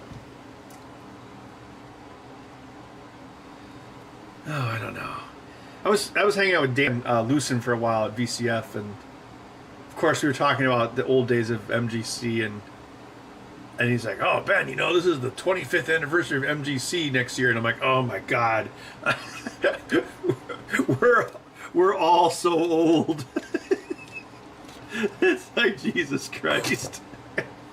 It's like, how long have you been going to MGC? It's like, I've been going since it was at the Sheraton. I've been going since it was the Olympia. And I was like, I've been going since it was the high school gym. And then someone's like, I got you beat. I've been going since it was in the basement of a VFW. And I'm like, okay, you win.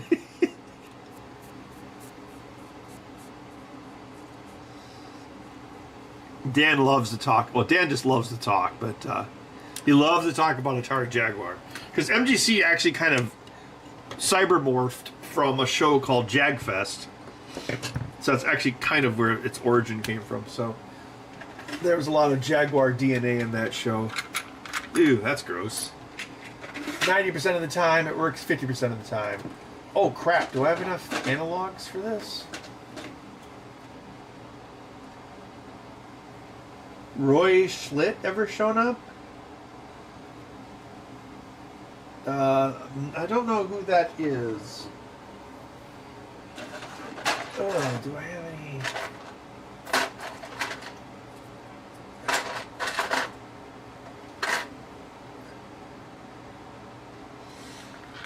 Well, I got the ones with the holes. I guess I could use those. What's it gonna hurt? What time is it? 10? Okay, that's not too bad. Oh, damn it, I'm gonna jinx it.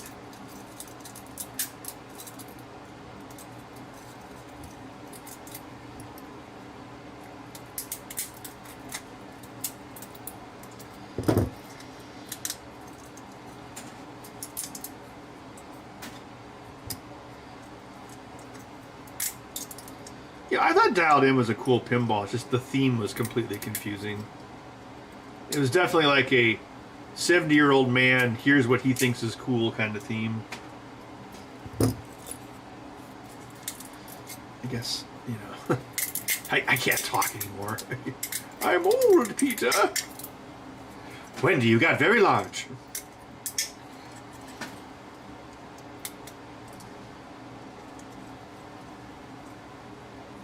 Roy Schlitt from King of Kong. Yeah, I don't know who that is. Sorry. Well, who's the other guy? Like the face was that was Steve Wiebe, right?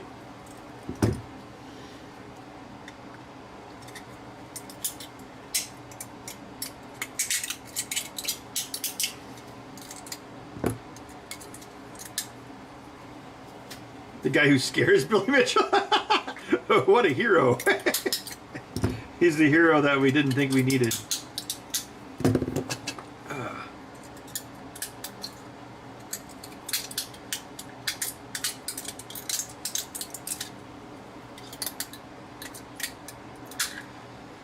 Now, my favorite celebrity story, I don't think it's going to be a while before it's top, but it's got to be Meatloaf. That was definitely memorable.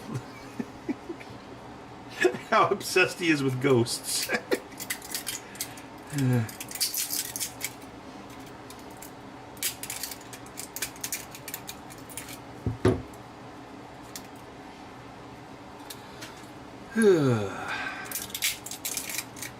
on.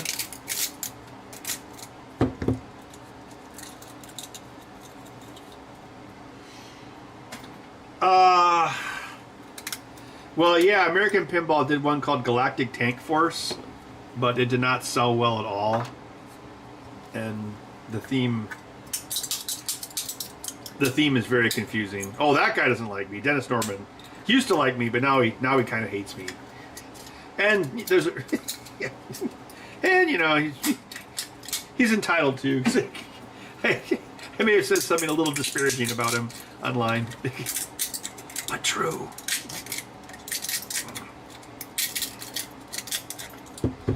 God, is anyone else? Well, I think American Pinball also made like some sort of Vikings game that was done by Scott Blunick.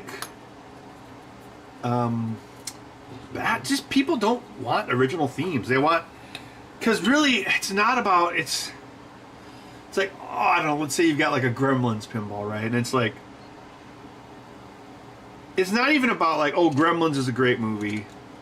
I haven't seen Gremlins in a million years. It's what it's really about is pretending you're 10 years old. You know, it's about like the nostalgia and like remembering when you didn't have a mortgage and you know you didn't have to take pills. So the theme is irrelevant. Like it's the nostalgia that matters. Which is why you can't really create nostalgia. Like, oh, let's make something that's like the 50s or whatever. It's like, it kind of needs to be the thing. So it kind of gives you that link to the past.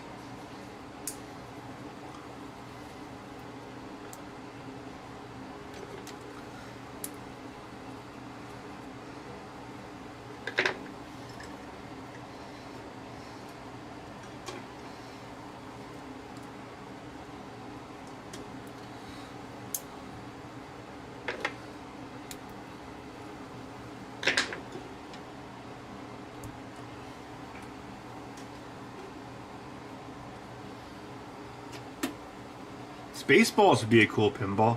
Oh god, I hope they don't mess up the new Spaceballs, but they probably will. It's like, it's so obvious what to do with a new Star Wars spoof, but will they do it? I don't know.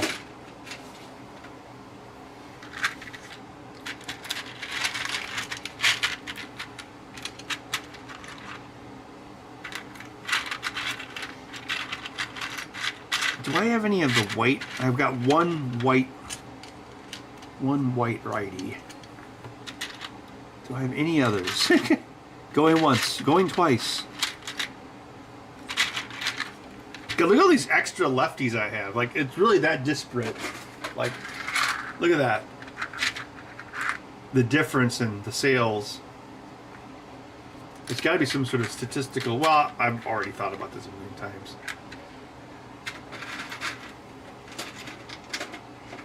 The obvious spoof? Well, you would do like. Well, it would be like the South Park episode with Kathleen Kennedy. Like, you would talk about, like, all, like, the reboots and failed movies and all the fired directors and. Yeah.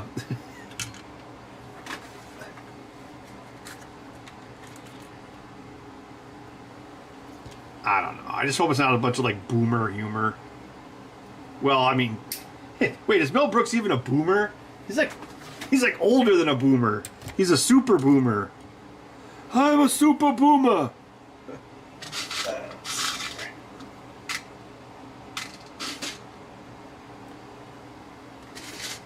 Yeah, isn't like, I assume Josh Gad is going to be the son of Barf or something.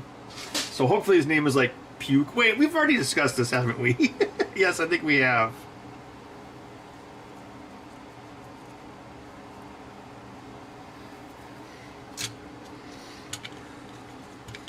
Well, there will be a really obvious red flag if Spaceballs 2 is going to suck. And that'll be like what they call it. It's like, if they give it any other name, it's dead in the water.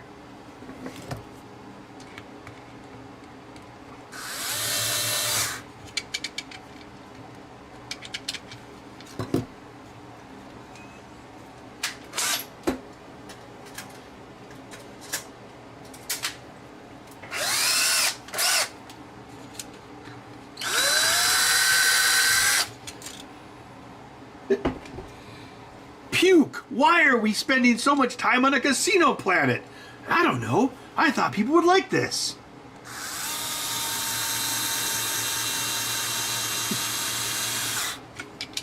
This casino is a commentary on capitalism.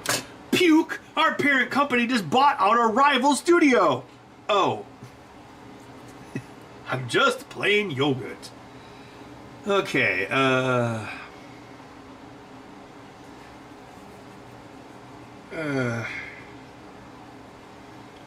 maybe I could quickly print one. 1926? Oh my god, so he's almost 100. He's actually older than Yoda.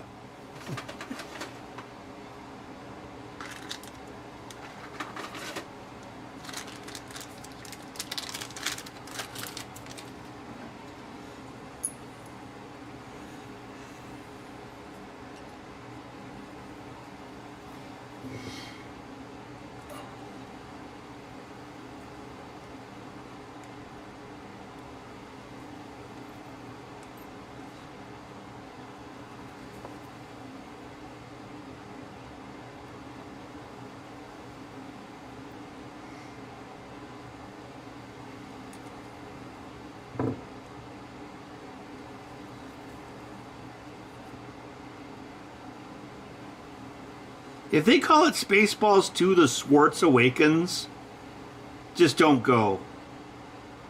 Just boycott.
I'll be right back. Oh, my hip, my back, my neck.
But the camera was on. Camera was on the whole time. Oh.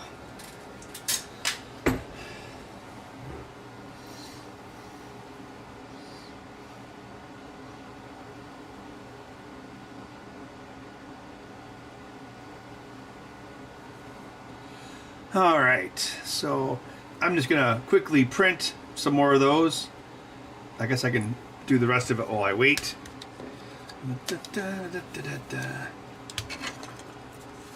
God willing, we'll all meet in Spaceballs 2, the search for more money. Well, you see, the search for more money is the reference to the search for Spock. So, you know, obviously, you gotta have the Star Trek reference in there, too.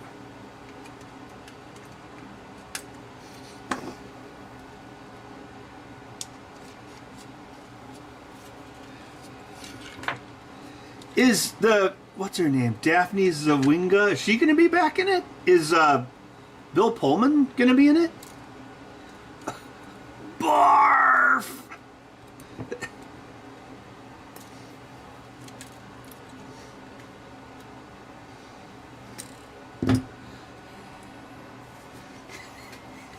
I mean, like, they should do a scene where, like, Bill Pullman is like a washed up loser like Luke was, but like just go way overboard with it, where he's like a complete alcoholic, like druggy gambler, and then he'd be like, no, I've given up on the Swartz, I don't believe in it anymore.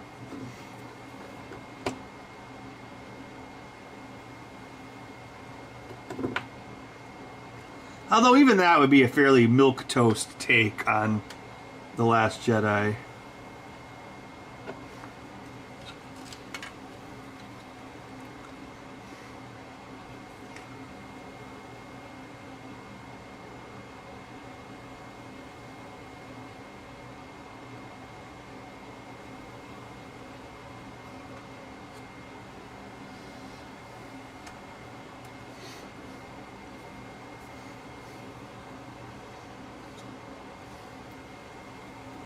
No, we are going to give her back her old nose!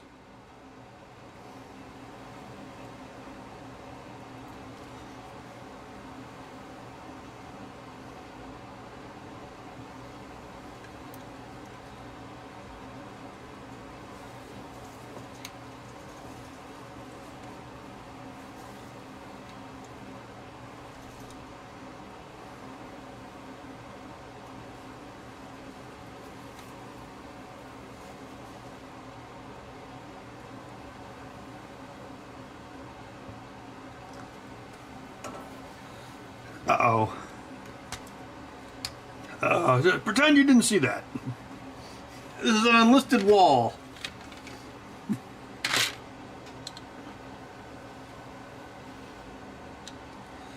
Spaceball 1. It's gone to plaid.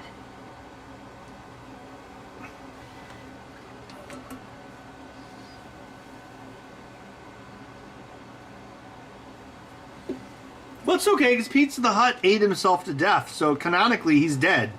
So, it's alright. Oh, Joan Rivers is dead, too. Man, everyone's dead, except for Mel Brooks.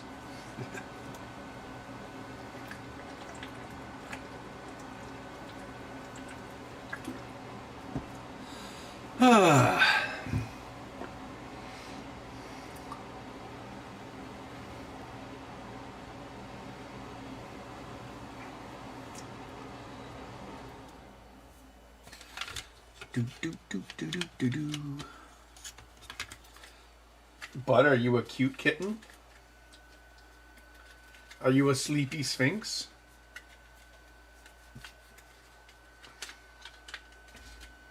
Sleepy sphinx. In Egyptian times, you were worshipped as a god, but now you're a nobody. You're a has-been. Ben, are you projecting? What?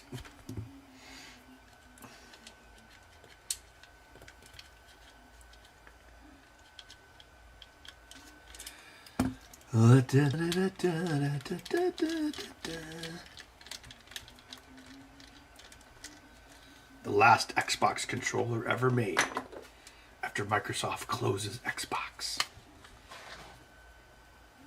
So what do you guys think the chances are that they end the Xbox hardware? I think it's pretty high.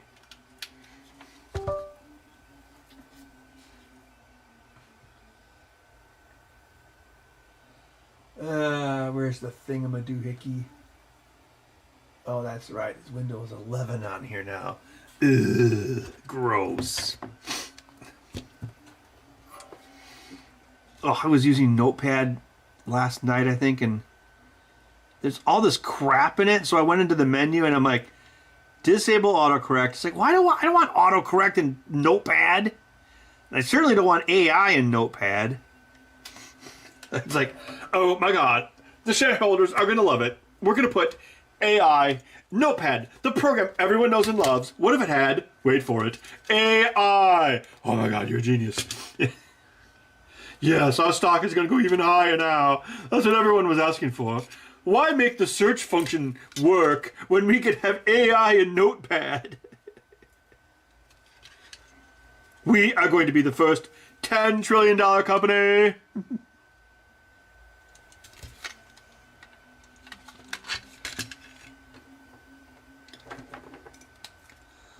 I didn't think Microsoft could pull it off.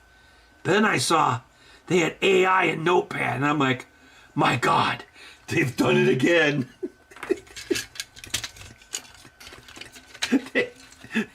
It's lightning in a bottle. Putting AI in Notepad sounds like a scene from, what was that show? Silicon Valley.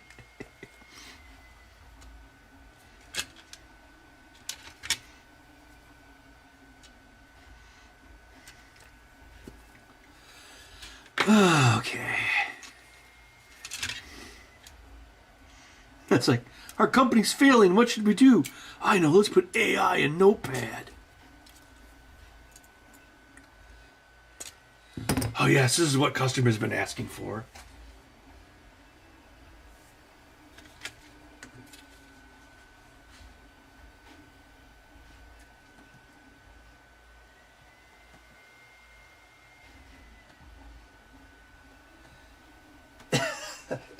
And then you know who would show up?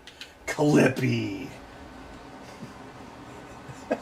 Somehow Clippy has returned.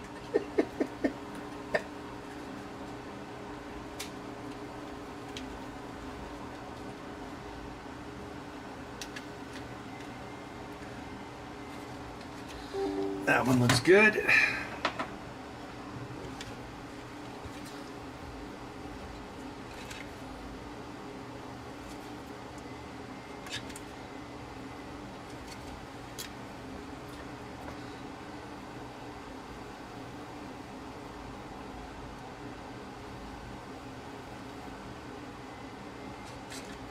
See, that's the difference. Again, they could address this in Spaceballs if they Spaceballs 2. So I think like the only meme that really stuck from the Star Wars trilogy was somehow Palpatine returned, but the meme is that the writing sucks. Whereas even in like the memes from the prequels are, even if it's cheesy, it's still based in like fact and like history. Like, if we didn't have a republic, I could do whatever I wanted. And you know, that's something that happens and could happen again in history. Versus somehow Palpatine returned. See, like, I think if it was like, if you were gonna like really like parody Star Wars, well, you would do it like Team America, where Team America was, well, it was a parody on several layers. One of which being, it was a parody on like the stupid writing of like Michael Bay action films, and they could definitely do that with the Star Wars, or with Spaceballs 2, The Search for More Money.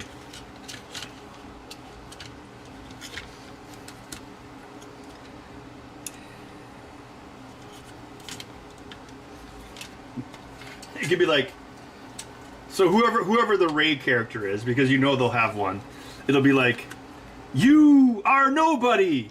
Oh wait, no, you're somebody. Oh, actually you're nobody. And then it would cut to like Lone Star like checking Reddit. Hold on. Okay, right now, actually, no, you're nobody. And they would just kind of go. It would be kind of like the instant movie scene combined with the "I am your brother-in-law's third cousin's uncle 5 times returned" scene. Yeah.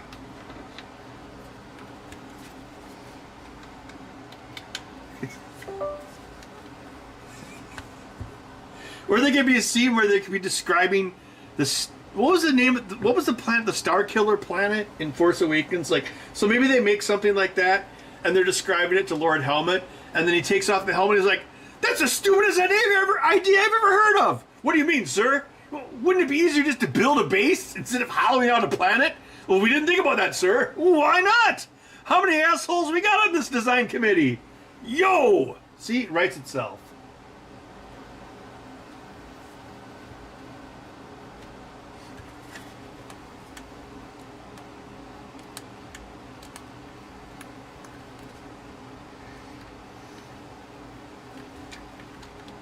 See, all the first 3 Star Wars movies were good. Even Return of the Jedi was still better than, like, even the Ewoks was better than, like, the sequel trilogy. So it's like they're parodying good movies with that. It's a lot easier to parody a bad movie or a not as good movie.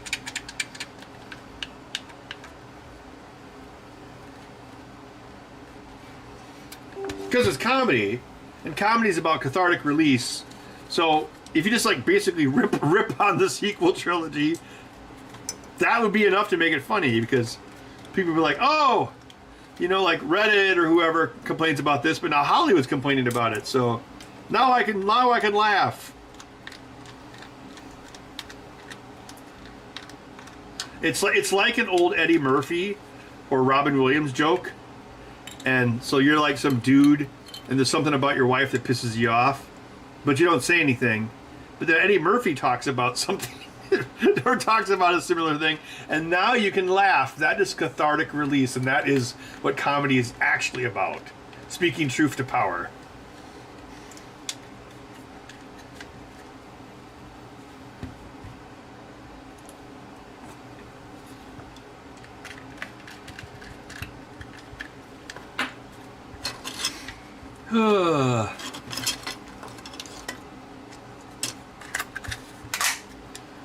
Alright, so this one just needs the thing here. An LLM that generates barf. Well, maybe barf could be an acronym for like binary arbitrary retro futron machine. Oh yeah, you could have some woman who like keeps on changing into different cocktail dresses like in every scene. And it's like, "Madam, we must make a decision. Hold on a second." And then she goes to the other room and changes and comes back out. "Okay, I'm ready to make a decision. What's your decision?" "I don't know." God, it writes itself. But I don't know, will they do that? Okay, so now we need this guy here. Uh-huh. I'm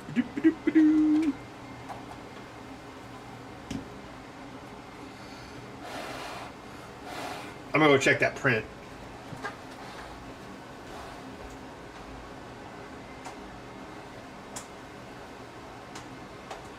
It's printing like 6 of them, like 8 of them or something, I don't know.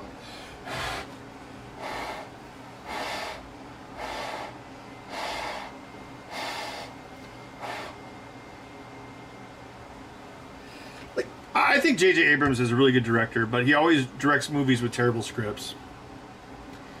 And it's too bad he can't direct movies with better scripts. It's like Force Awakens doesn't really hold up if you think about it at all. Like the First Order stuff doesn't make any goddamn sense.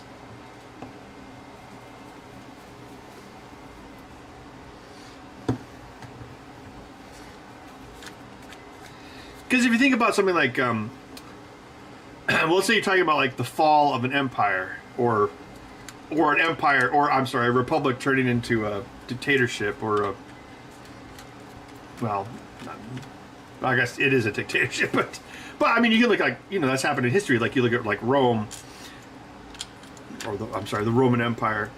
But the thing is, when Rome, or the Galactic Republic, turned into a dictatorship, everything was still in place. So the tax structures to fund the now fascist army are in place. Or the Romans. I mean, obviously, yes, Rome eventually separated into the Byzantine Empire, but, you know, for a while, you know, it was, everything was still there. So it's like, okay, well, we can still have our machines of war, and we can still, you know, conquer Germania and stuff, but we can do that because we still have our army. It's the same army, but with a different leader. But in Force Awakens, it's like, Force Awakens is like, if all the Nazis who fled to like South America somehow managed to build a giant supercarrier and then invaded America 30 years later. It's stupid. It's like, where did you get the money to do this? Like, who are you taxing? Like, how did you take over systems one by one? Oh yeah, maybe there's a novel or a book that explains how this happens, but I don't care. Like, okay, I'm stealing this from someone on YouTube, but the sequel trilogy actually needed more politics. If the prequel trilogy had too many politics, the sequel trilogy at least needed some, just to kind of explain how the world works. This might block this. Yeah, I should probably wait. Okay, so this goes here, and this goes here and here. I get this done soon so I can... God, like an hour and a half. I did do something after work, and then I did this. So maybe I should, I don't know, maybe I should do these on like I don't know, why do I do these on Mondays anyway? Is there any reason for it? Maybe like Tuesday would be better. It feels like too much work after a weekend. I mean, I'm just being a pissy bitch, but still, you know.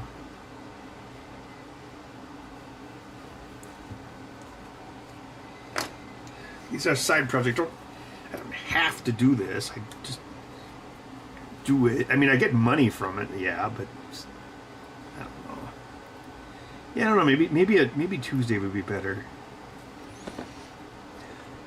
Would anyone in the chat really, would it be that much different if this was Tuesday instead of Monday?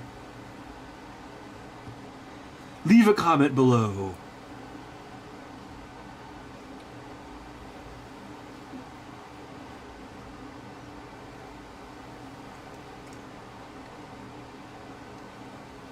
I remember I used to do like indie films, so I guess I do have like opinions on like story and stuff.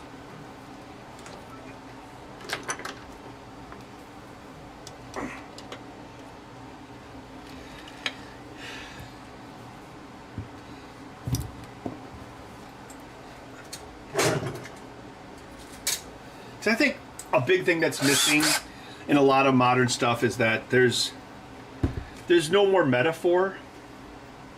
Everything is mostly literal, or it's like so surface level, it's like obvious. Like if we stay in George Lucas, right?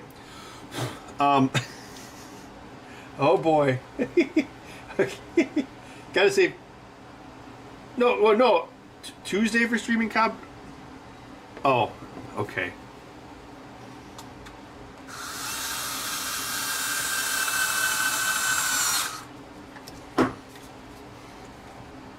Okay, so if we go with George Lucas, right? Labyrinth, okay? So, Labyrinth is actually puberty and stuff. It's like, it's not immediately obvious, but like if you think about it a little bit, it actually has everything in it is metaphor, you know? And you don't really have that in movies anymore. There's like the most metaphor you might get is like, oh, unobtainium is oil. It's like, oh, no shit, right? And I don't know. It seems like, well, maybe Labyrinth was, maybe it was like too like obtuse. It's like, why? I really like this movie, but I don't know why. Well, this is why you like this movie. This is why chicks like this movie. You might not have known it, but your puberty did.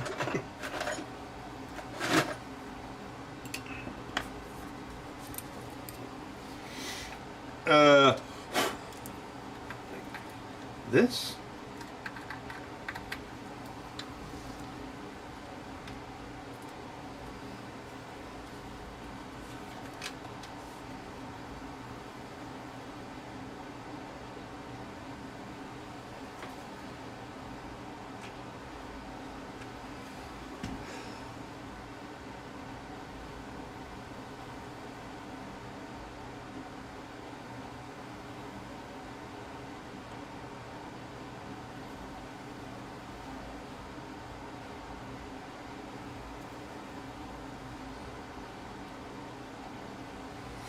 I don't know, maybe we can try the next one on a Tuesday and see how it feels.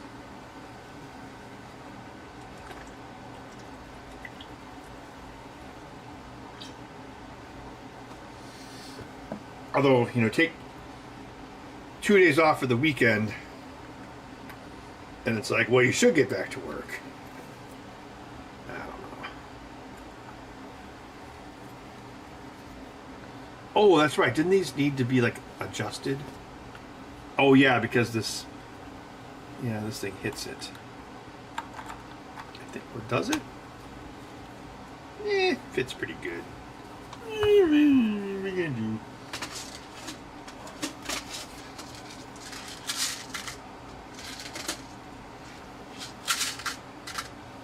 Bud, go fetch the 3D prints.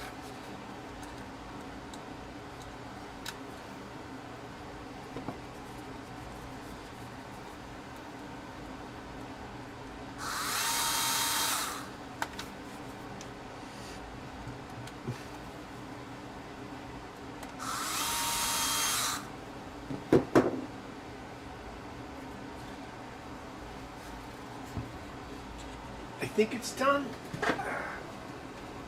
Nope, it's not quite done. I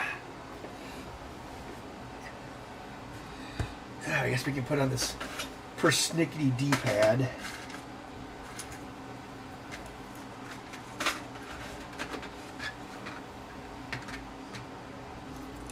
Robo-Bud, the future of cute enforcement. Drop the greenies or there will be trouble.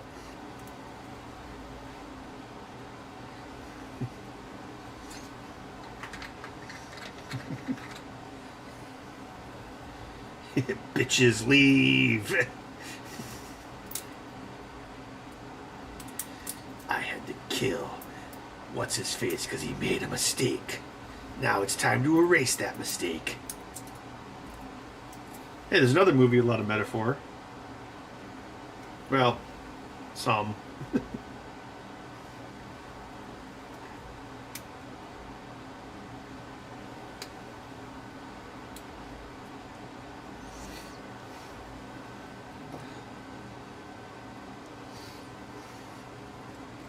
Oh, yeah. Give me the greenies. You have 20 seconds to comply. I sound like a lion for some reason. Better do what he says.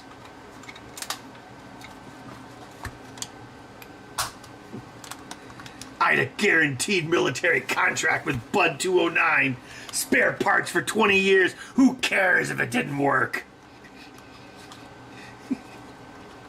I'm cashing you out.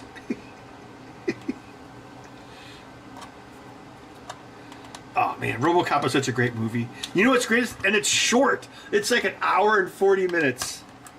Oh, that's what we need. We need movies like Robocop. I'm just so sick of long movies. And I'm okay with like long movies that like feel like they need to be long, like, you know, like Ben-Hur or whatever, even like Avatar. But it's like how these like John Wick movies are like 3 hours long. It's like, no, I refuse. Then you got like Robocop. It's like an hour and 40 minutes. There's like almost no fluff to it whatsoever. Like the only fluff is like probably like the montage where he goes around the city the first time. And then you get to the end of the movie, like, what is really there really is no plot to the movie. It's just that they're trying like, well, I guess we gotta kill Robocop, and now Robocop is gonna like arrest the CEO. And then you get to the end, and he's like, "Nice shooting. What's your name, son?" "Murphy." And then boom, roll credits. Perfect. What more do you need? It's like, okay, well, the movie's done.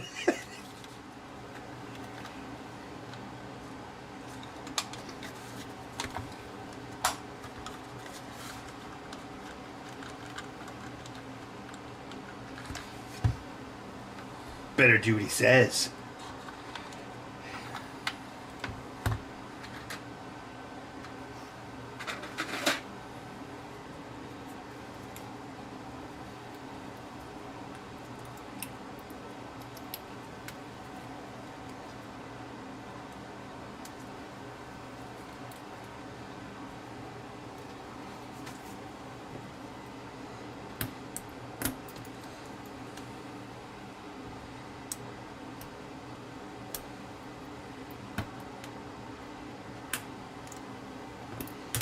Oh, God.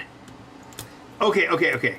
So, the Robocop remake, I didn't think it was a bad movie, but, well, and you know what? You would normally say it doesn't even need to exist, but it's like, that's a theme that's more relevant with time. Like, corporations taking over the government, and they didn't do anything with it. It was completely lame, and it was PG-13. And also, it was like, oh, look, we managed to save your hand. We only saved the hand. We didn't save, your hand doesn't need, you don't need this to make your hand work. You just need your hand. But we saved your hand. This is all robotic, but we saved your hand. It's like so stupid.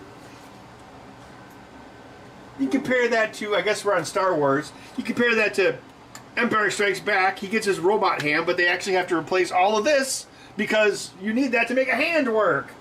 But back then, the people that made movies knew how hands worked. Alright, D-pad looks good.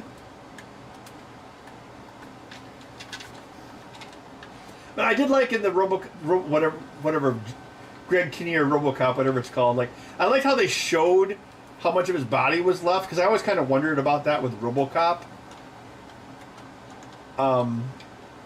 But the part with the hand was stupid. Alright, this one looks good to go.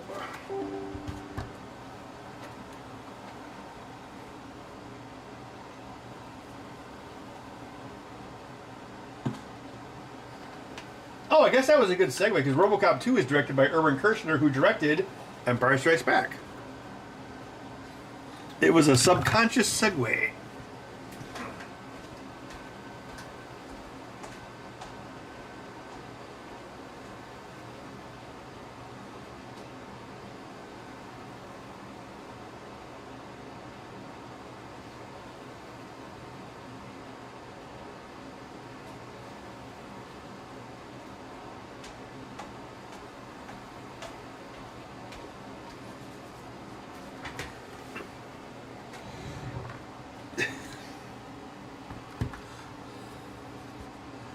I want a big car with really shitty gas mileage. Sure, we'll even throw in a Blaupunk.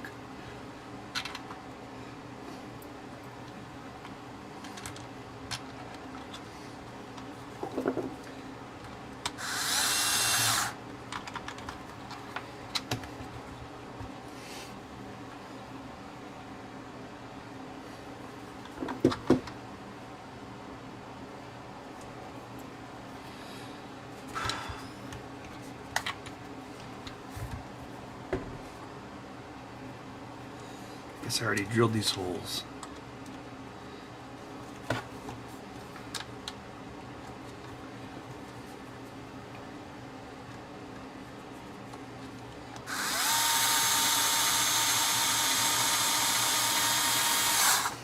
like, if you ever watched RoboDoc, like, no studio wanted to make Robocop.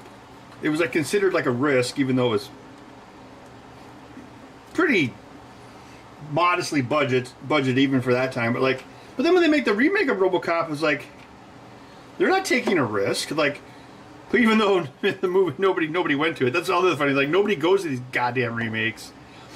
Like the Total Recall remake. Remember that existed? The Total Recall remake with what's his face, Colin Firth. I mean, you did get to see Kate Beckinsale fight Jessica Biel. That was pretty cool. But other than that, well, again, the movie was okay, but like, why did you make it? Ugh.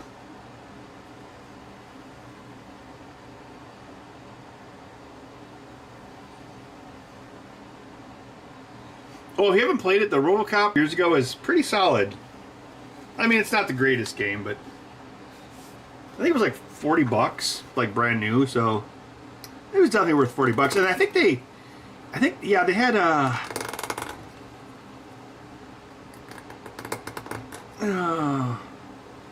Peter Weller. I think they also got who's the actress who played Lewis? I think they got her back as well.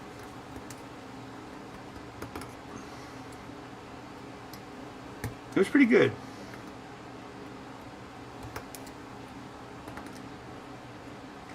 One thing about it, especially here in Madison, it's like, well, I got a letter from the bank, and it was like, our branch is closing, but it's going to reopen here.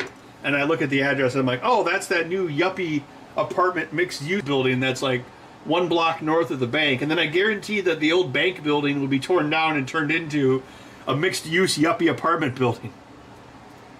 I think about that. I think about that a lot, like here in Madison, like, you know, like Delta City, and you know that trope, because it's like happening for real. I mean, they're not like tearing down people's houses, but like they're in anything. They get all sorts of stuff are getting torn down. It's usually like commercial buildings and stuff. There's a bowling alley that's been closed here for like, it reopened after COVID, but then I guess they couldn't make a go of it. It's still there. It's right next to the post office. It's a huge building. I'm surprised that hasn't been torn down and turned into like a yuppie apartment building, because that's probably like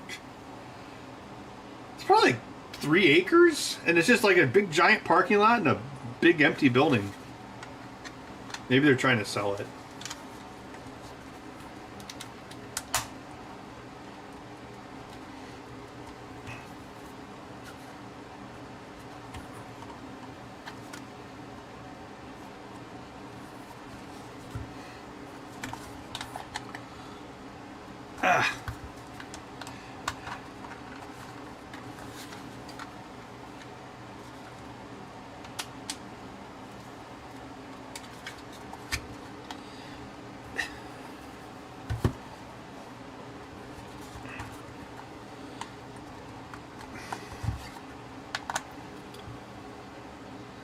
You know, I struggled with this piece. Maybe that means I need to redesign it.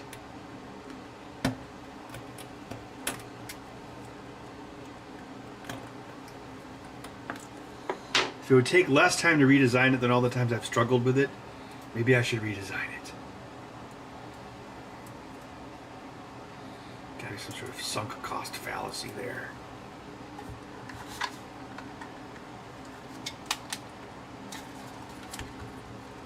Ah, what the frick?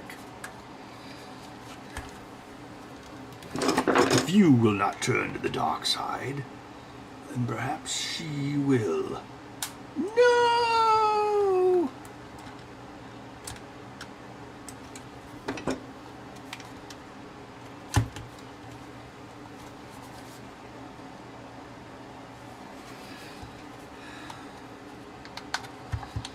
What is occluding on this? Ah, come on.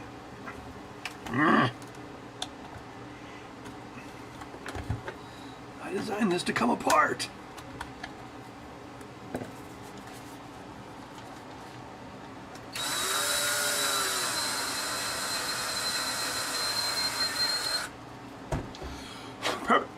Probably going to bounce pretty quick once I'm done here.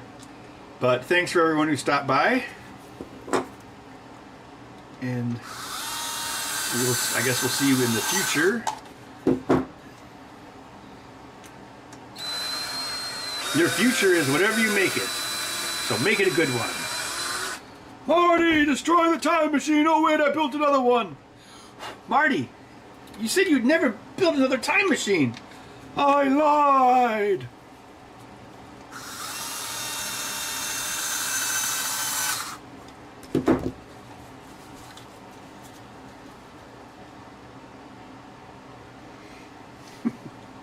An X-Acto knife knifing a pile of ribbon cables. I do have a whole box of like spare old ribbon cables. I don't know if I even used it yet. I bought it from some guy for like 20 bucks at VCF.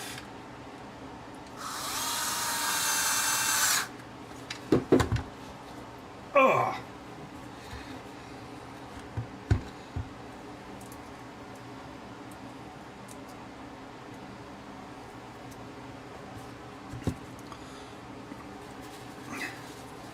Dun dun dun dun dun dun dun dun dun dun dun dun dun dun.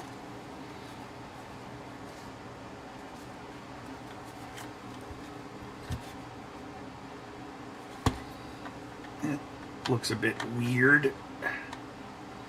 That looks a little queer. Let's try this.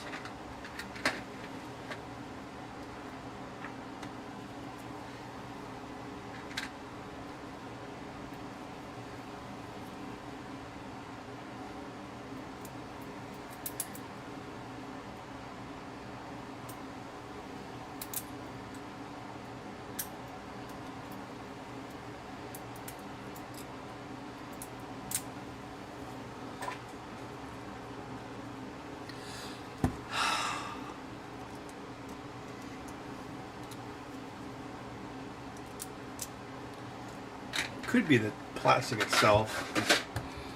Plastics can differ. You can print one part in one kind of plastic or one color and then another plastic, even printed on the same machine, might fit differently. That could be what happened here. I think this is my Hyper PLA Red. Actually, I think I used this to print a lot of the cartridges for the cat food feeder thing. Bud, are you a feeder? Oh, what's that mean? Don't look it up. Don't look at it, Bud. Keep your eyes shut. Oh, well, I sleep all day, so that won't be hard. Ugh.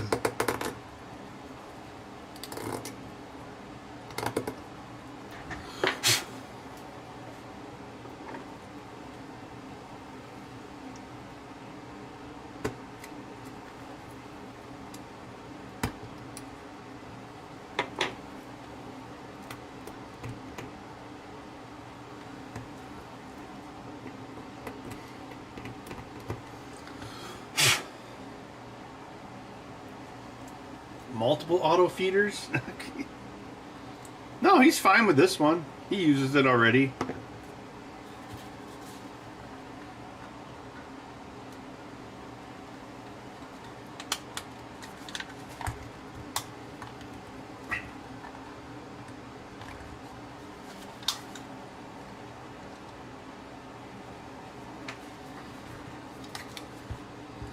What?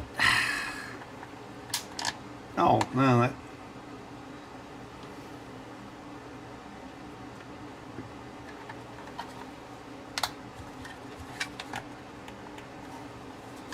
What is this running into? What the hell? Am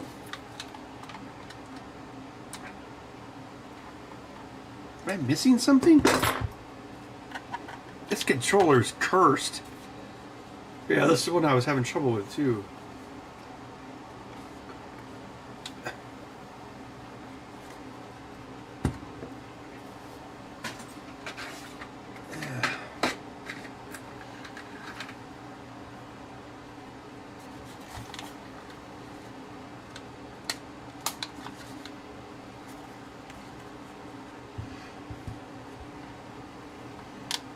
Well, that piece fit.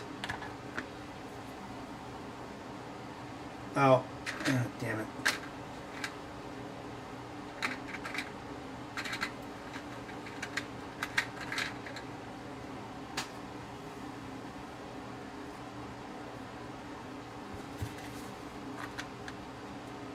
How about a nice yellow piece?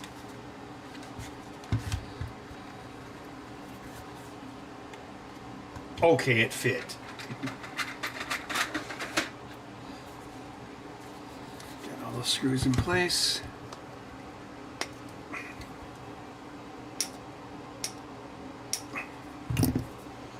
Alexa, what's the temperature outside? Right now, it's 56 degrees Fahrenheit. Tonight, expect a low of 51 degrees. Yep, I guess it's fall now.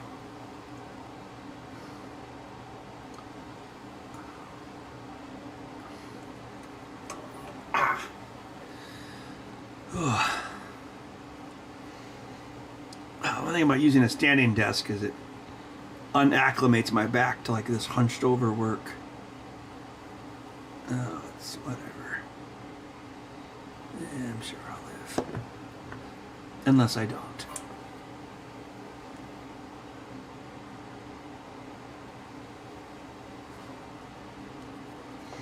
Mm-hmm.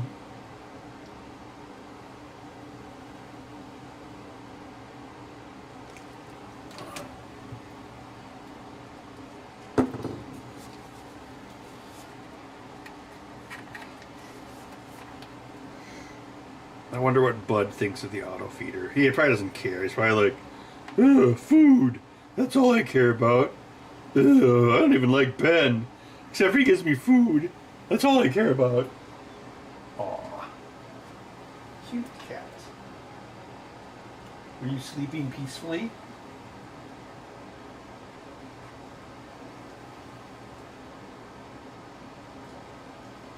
Are you a yawning cat?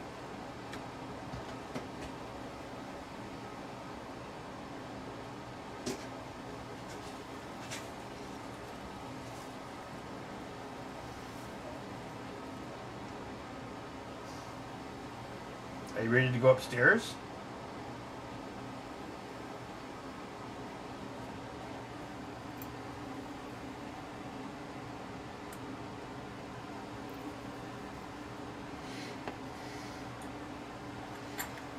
Oh, I like the fall. Meh. But that's just me. Except for the whole raking leaf part. I was thinking maybe I could take my Eagle mower and turn it into some sort of leaf vacuum. I wonder if you could do that with like electrostatic charge to like pick up the leaves. Would that work?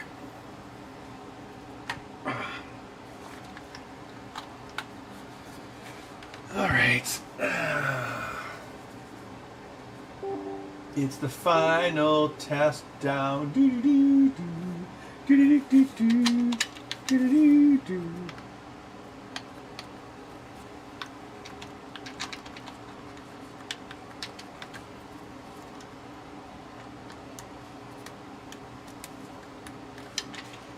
Oh, crap.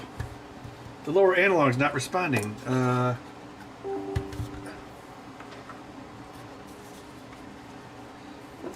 Yeah, it was pretty warm here last week. I think it hit 80 one day. Oh, God damn it.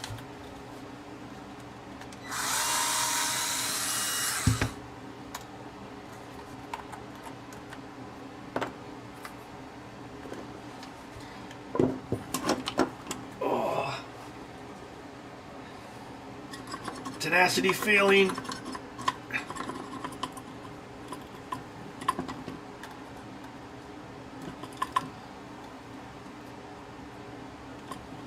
Bud, are you a YouTube star?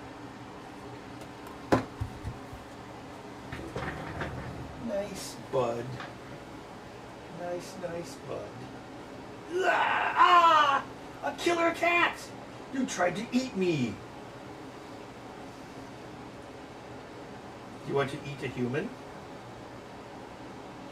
Wait till I die first, okay?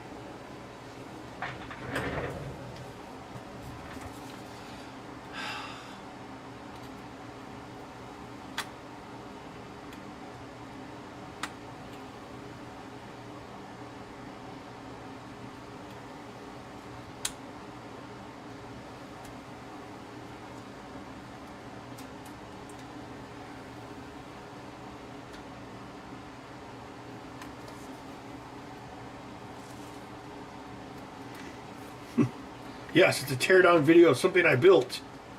Very meta.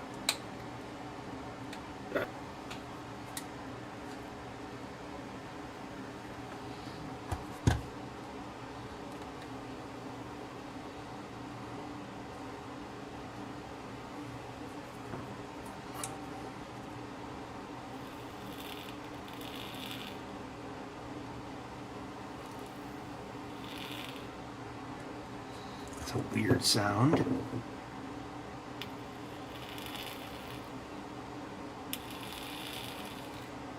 the hell is that?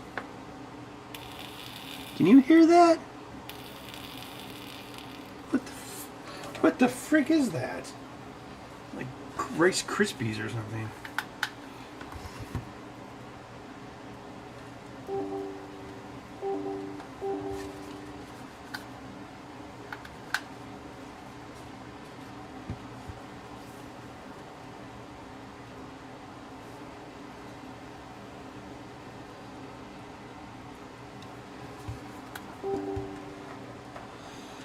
Ah, poop.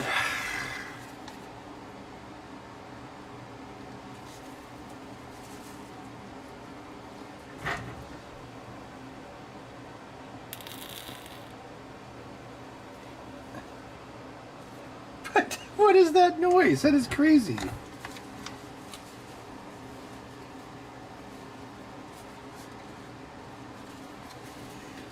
Ugh.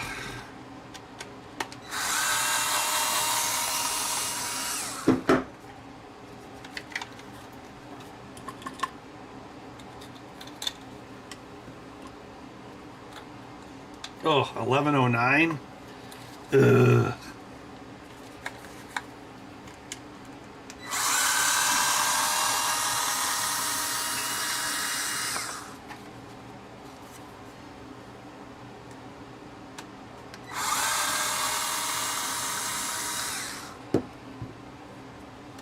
Yeah, that sound was weird. What could be causing that? Could that be related to the problem? I've never heard that happen before. I was gonna say seen, but then I was like, wait a minute, no. I didn't see anything. I didn't see nothing.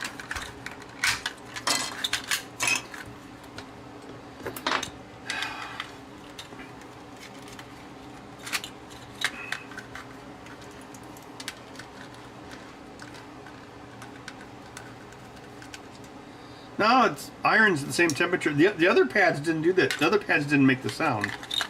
That is weird.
What sort of fuckery is this?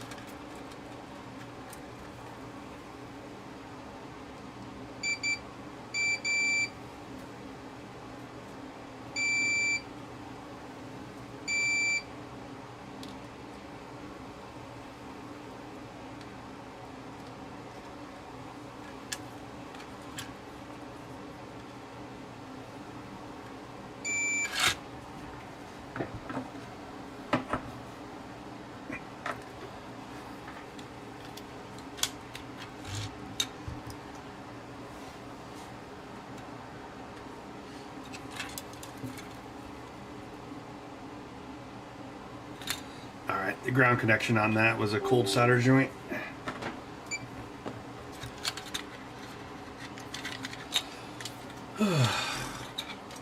Doesn't explain the mystery sizzle, but who cares?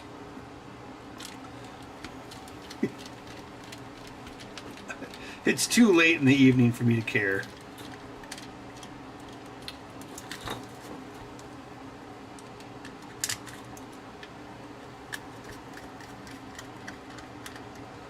Yeah, gun jitsu, that might be right. I don't know what.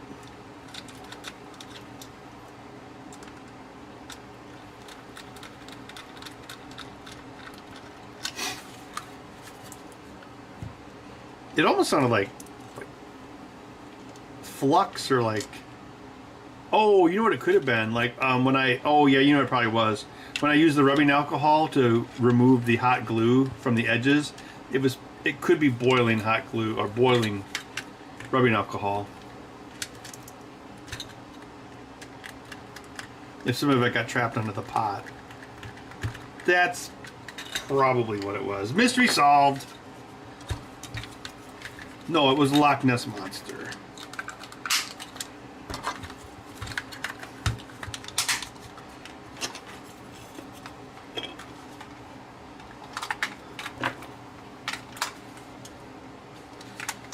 Battery test good.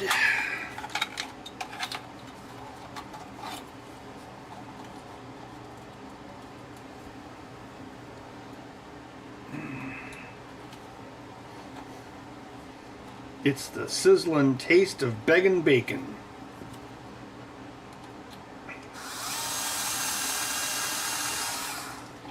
Ugh, what the frick?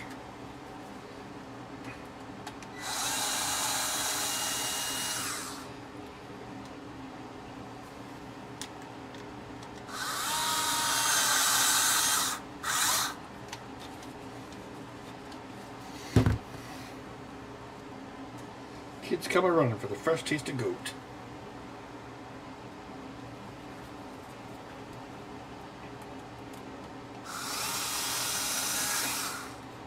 What?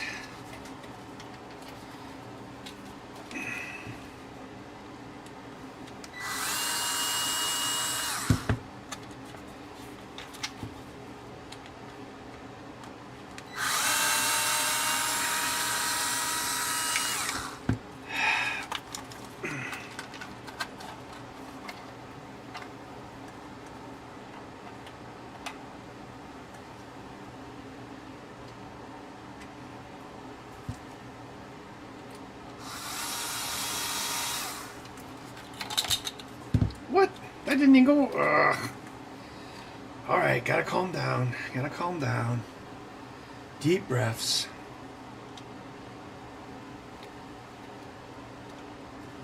It's Fresh Taste of Ghost is a line from Mystery Science Theater 3000.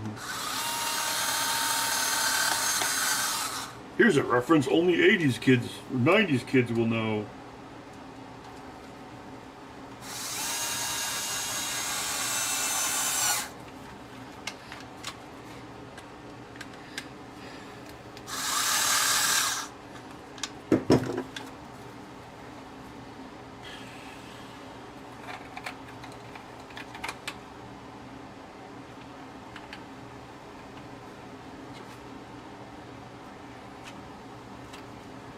Ugh.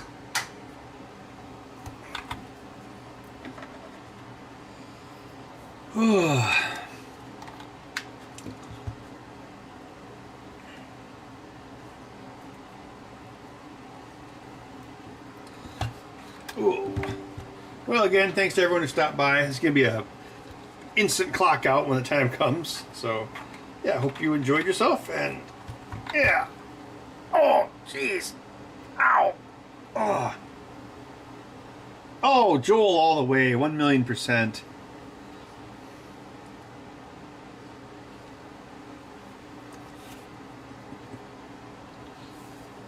Hey, it's my favorite movie.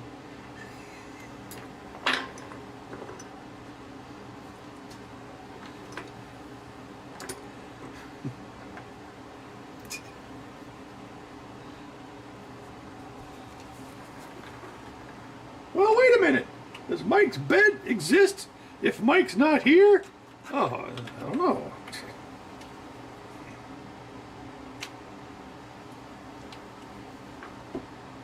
So everything in the universe has its own hellish imp.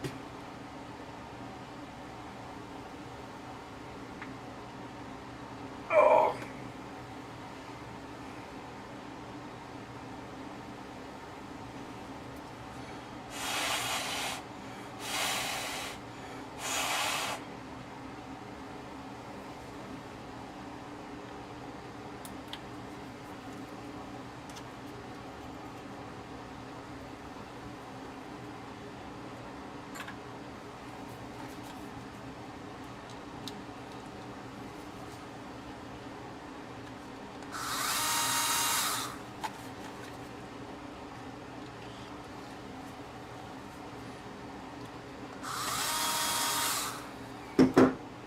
Yogurt the Wise. Yogurt the Magnificent. Please, please. I'm just plain yogurt.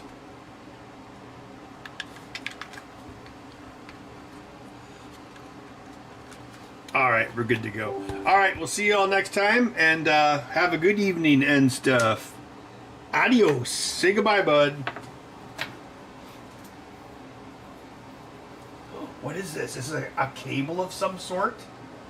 What is that? What's going on? Do you have giant meaty paws?